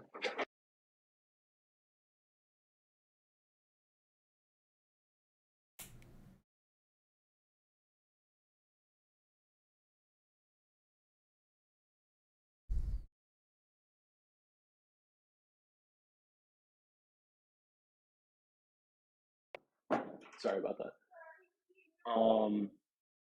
Sorry, yeah, could you get me back on topic? Because my mom was just looking for something in the cabinet. Yeah, so okay, why don't I just ask you again then? What would you say is like the best reason you could give me that the God you believe in is real? Actually, yeah, that's a great question. Well, I mean, I from what I understand, you're a man of science, right? You could say that, you yeah. like evidence, you like hypothesis. Yeah. So things that I've kind of done in my own research is that, do you know a man named Flavius Josephus? Yeah, I know who Flavius Josephus is, yeah. The Jewish writer, in his Testimonium Flavianum, he's met people who have seen the crucifixion, met Jesus Christ, right? And he includes that in the text. Careful. So and this might not be what you want to hear, but Sure. I think that it's generally agreed amongst scholars that the Testimonium Flavianum is not entirely authentic. That is true. So there are definitely pieces in there that might be, but there are also definitely pieces in there that aren't. Sure. And if I could add one more, from the Roman, like Tacticus, right? Who wrote around like 115 AD. Yep. I think he did cite that a Christus was executed during the reign of Tiberius by the procurator Pontius Pilate, right? In the Tacticus reference. So I'm not familiar with that word for word, but like, okay. Sure. Yeah. Sure. I mean, isn't Christus just means anointed one, right? Yes, you're and correct. so you know, that doesn't mean that he's saying he rose from the dead. Okay. Supposing that that is the case. I don't actually know exactly what it says, but right, yeah, I was just trying to give you some evidence that, because some people don't believe that like Jesus was like crucified, so I just want to give you a little something over there. Oh, okay. So sorry, I found the text. So it says, consequently, to get rid of the report, Nero fastened the guilt and inflicted the most exquisite tortures on a class hated for their abominations, called Christians by the populace. Christus, for whom the name had its origin, suffered the extreme penalty during the reign of Tiberius at the hands of one of our procurators, Pontius Pilate, and a most mischievous superstition, thus checked for the moment, again broke out, blah, blah, blah, blah, blah, and then he goes on. So he's just saying, yeah, so like they called him Christus, that's where the name Christians come from, then he was crucified. Yeah, you're completely correct on that. And I actually want to add just one more thing, more of like a spiritual sense, if you wouldn't mind. It's Jesus is there for the brokenhearted, right? That's what's said in the Bible. He is there for the brokenhearted, and it was just like an outlet for me to kind of express what kind of struggles that I went through, and I can make peace with them and turn away from them now. Look, and so I feel, I'm not telling you that you shouldn't believe. I'm not here to do that. Sure. Yeah. I'm just I just am interested in why I should believe, and if there's actually a good reason for me to believe. That's all. Like if you want to believe because of an experience you had, because it's helpful for your life, as long as you don't like hurt anybody with those beliefs, I don't care. I mean, you can do whatever you want. I mean, Free country. Do you feel hurt right now? I want to hurt. No. I mean, like there are people who like take their belief in Christianity and they use it to do like horrible things, right? So like as long as you don't do that, I don't care. Yeah, right. Let's not look at the Spanish Inquisition, right? Yeah. But look, Maxim, I'm going to let you go because there's somebody I want to bring up who's been begging to come up for a while, and I don't have a lot of time. Yeah, is that fair? No. Go right ahead. Yeah, sure. All right. Well, thanks for being here, though. Of course. All right. So their name is Miss Potter. They claim to be an astrophysics PhD student, which is interesting.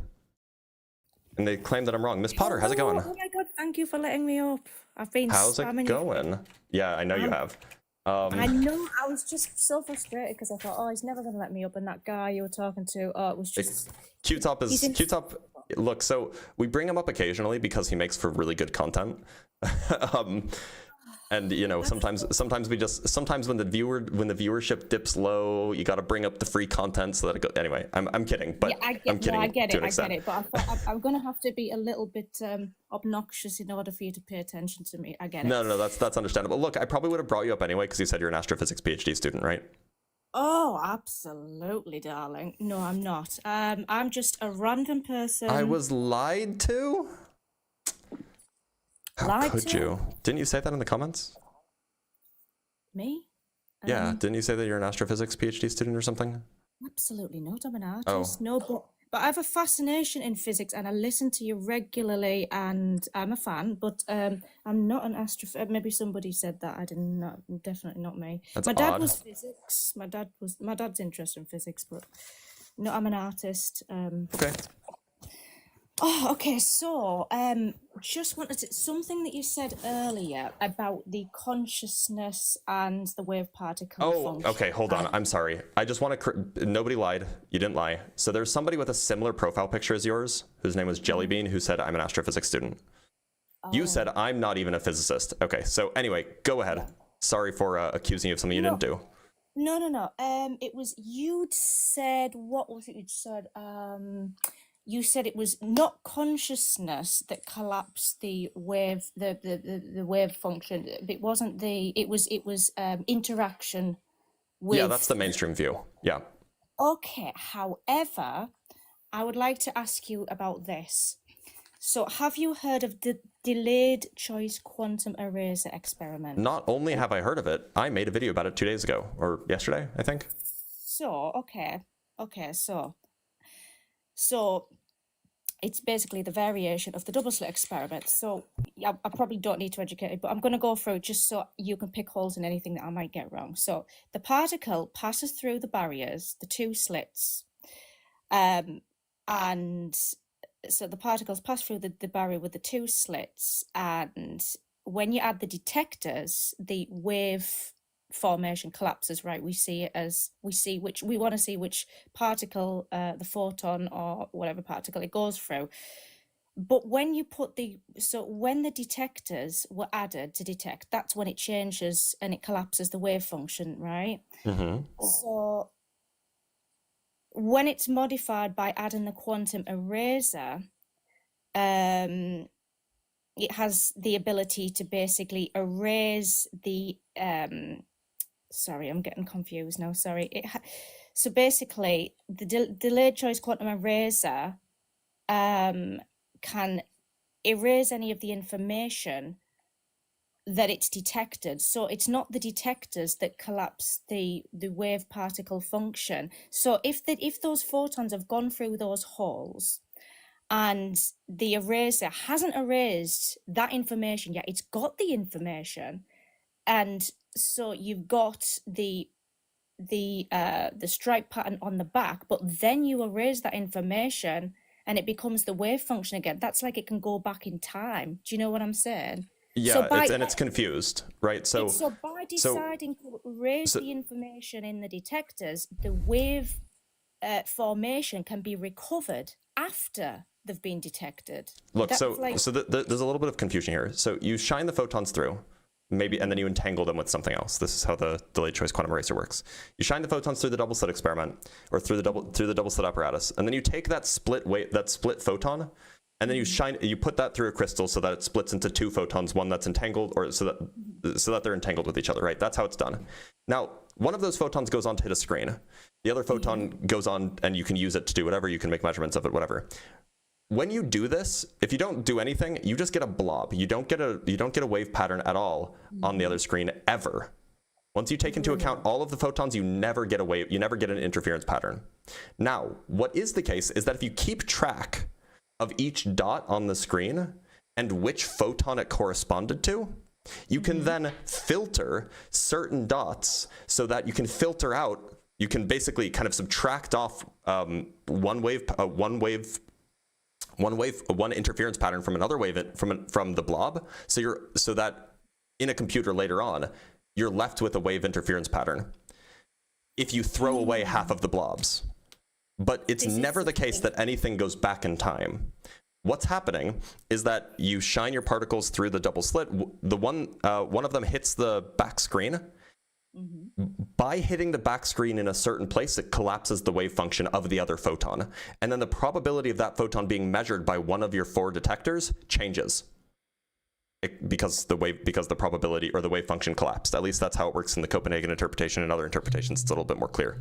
But the point is that it's never that something that happened to the detector is affecting what happens on the screen. The screen causes the collapse of the wave function, and then that changes what happens at the detectors later. I'm sorry, I'm not following. I'm sorry. I think I'm just not following it. You should go watch my video on it. I posted it yesterday. I would like to watch your video on it. Yeah, I'm just not, because all of the things I've seen, that's always been an enigma to me, because by seeing the documentaries, like the videos I've seen, it would suggest that somehow, it's time travel.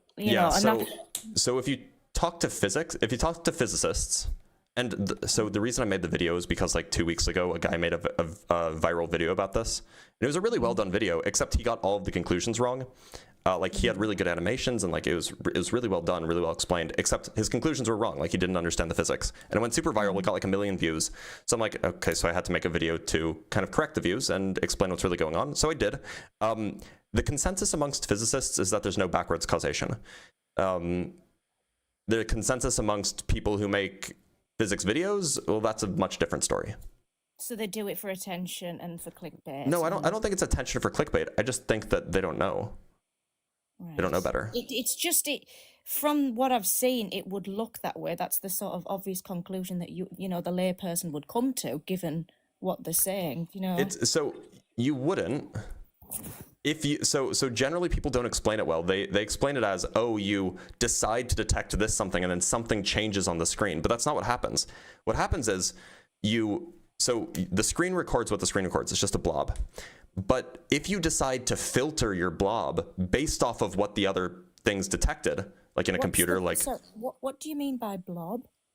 So what I mean, so like you'll have the photons hit the back screen. It'll just be like one big blob. There's no like wave pattern. There's no wave pattern. No, it's only once you filter that data that you can see a wave pattern.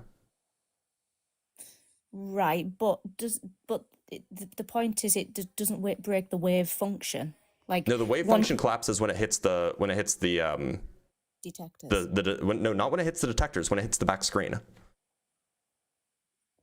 Yeah, but I'm not following. I think I need to watch your video because for me it's like, okay, the photons go through, the detectors detect.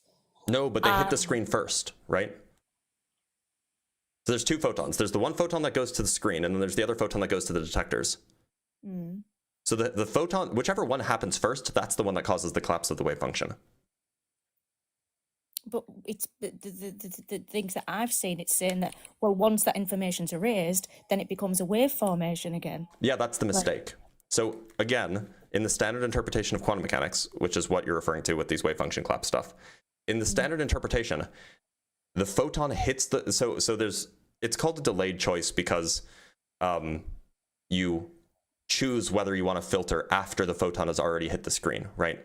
So imagine that your photons split off. You have one photon that's headed towards the screen, and then like 10 minutes later, because the path is very, very long, the other photon hits the detector. So because the one photon hits the screen first, that causes the collapse of the wave function. It collapses the moment it hits the screen.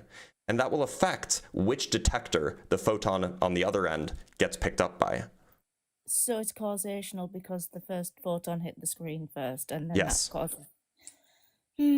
Okay. But why, when the information is erased, does it become a wave pattern again, or does it? It doesn't. It doesn't do that. What's happening is that when you look at only those photons, that essentially what you're doing is when you look at only those photons that interfered in a particular way, on the other hand, that corresponds exactly with those photons in the blob that only appeared in the stripes. So you're basically filtering out all of the non-stripes by looking at just those photons that could have detected things that landed in the stripes. I think I need to watch a video to process this properly. I'm going to say it's a bit too much information in one shot. Well, by the way, so my video is quite short. It's only 3 minutes long. If you want some more detail, there is a. If you look up Sabine Hosenfelder, do you know who she is? How do you spell that? It's Sabine. Sabine. Sabine. And then Hosenfelder is Hossenfelder.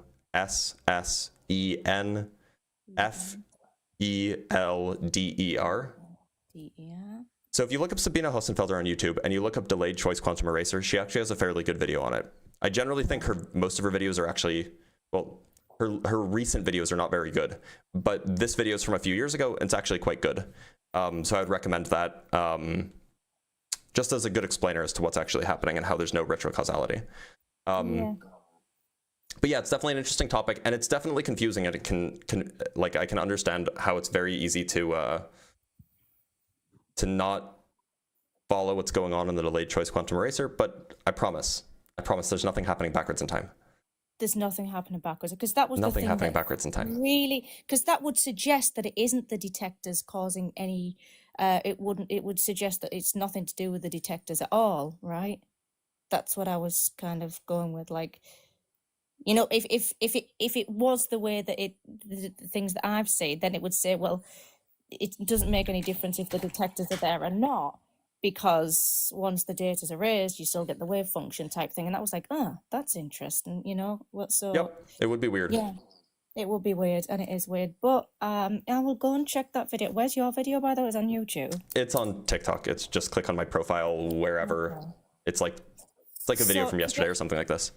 So let's go back to what you said. So you don't believe consciousness has anything to do with the collapse of the wave particle thing? You don't think consciousness comes into it at all? No, I don't think so. And I don't think that we have good reason to think so either. Right. Because it's a very common belief. It is, unfortunately. Right. So what do you think collapses the wave? Interaction. Just interaction by anything? Yeah, anything macroscopic, yeah. Okay. Well, thank you for having me up. And yeah, of course. Thanks for being here. I really did enjoy that debate you did with a panel, the unapologetic somebody. I thought that was a really good yeah. That's for those who don't know, Ian, Justin, and I, we run a weekly show on YouTube called Unapologetic. So you should go follow that. We do. That was we really have good good, times. that one. And the I'm glad guy, you enjoyed it. yeah, you were talking to a really well-educated guy with this. He was talking about the Stoics and things like that. Was like more philosophy-based, and that was really interesting. It would be great if you got more people up like that, like the last guy. If only. I agree. I agree. Tell me anyway, about it. thank you for having me up. Okay, see you later. Yeah, of course. Take care. Take it, bye. Now, she came in hot. However, she was lovely. So I think we're going to end it there, actually. Now, I actually need to get some more mods, apparently, on YouTube. But I'll worry about that later.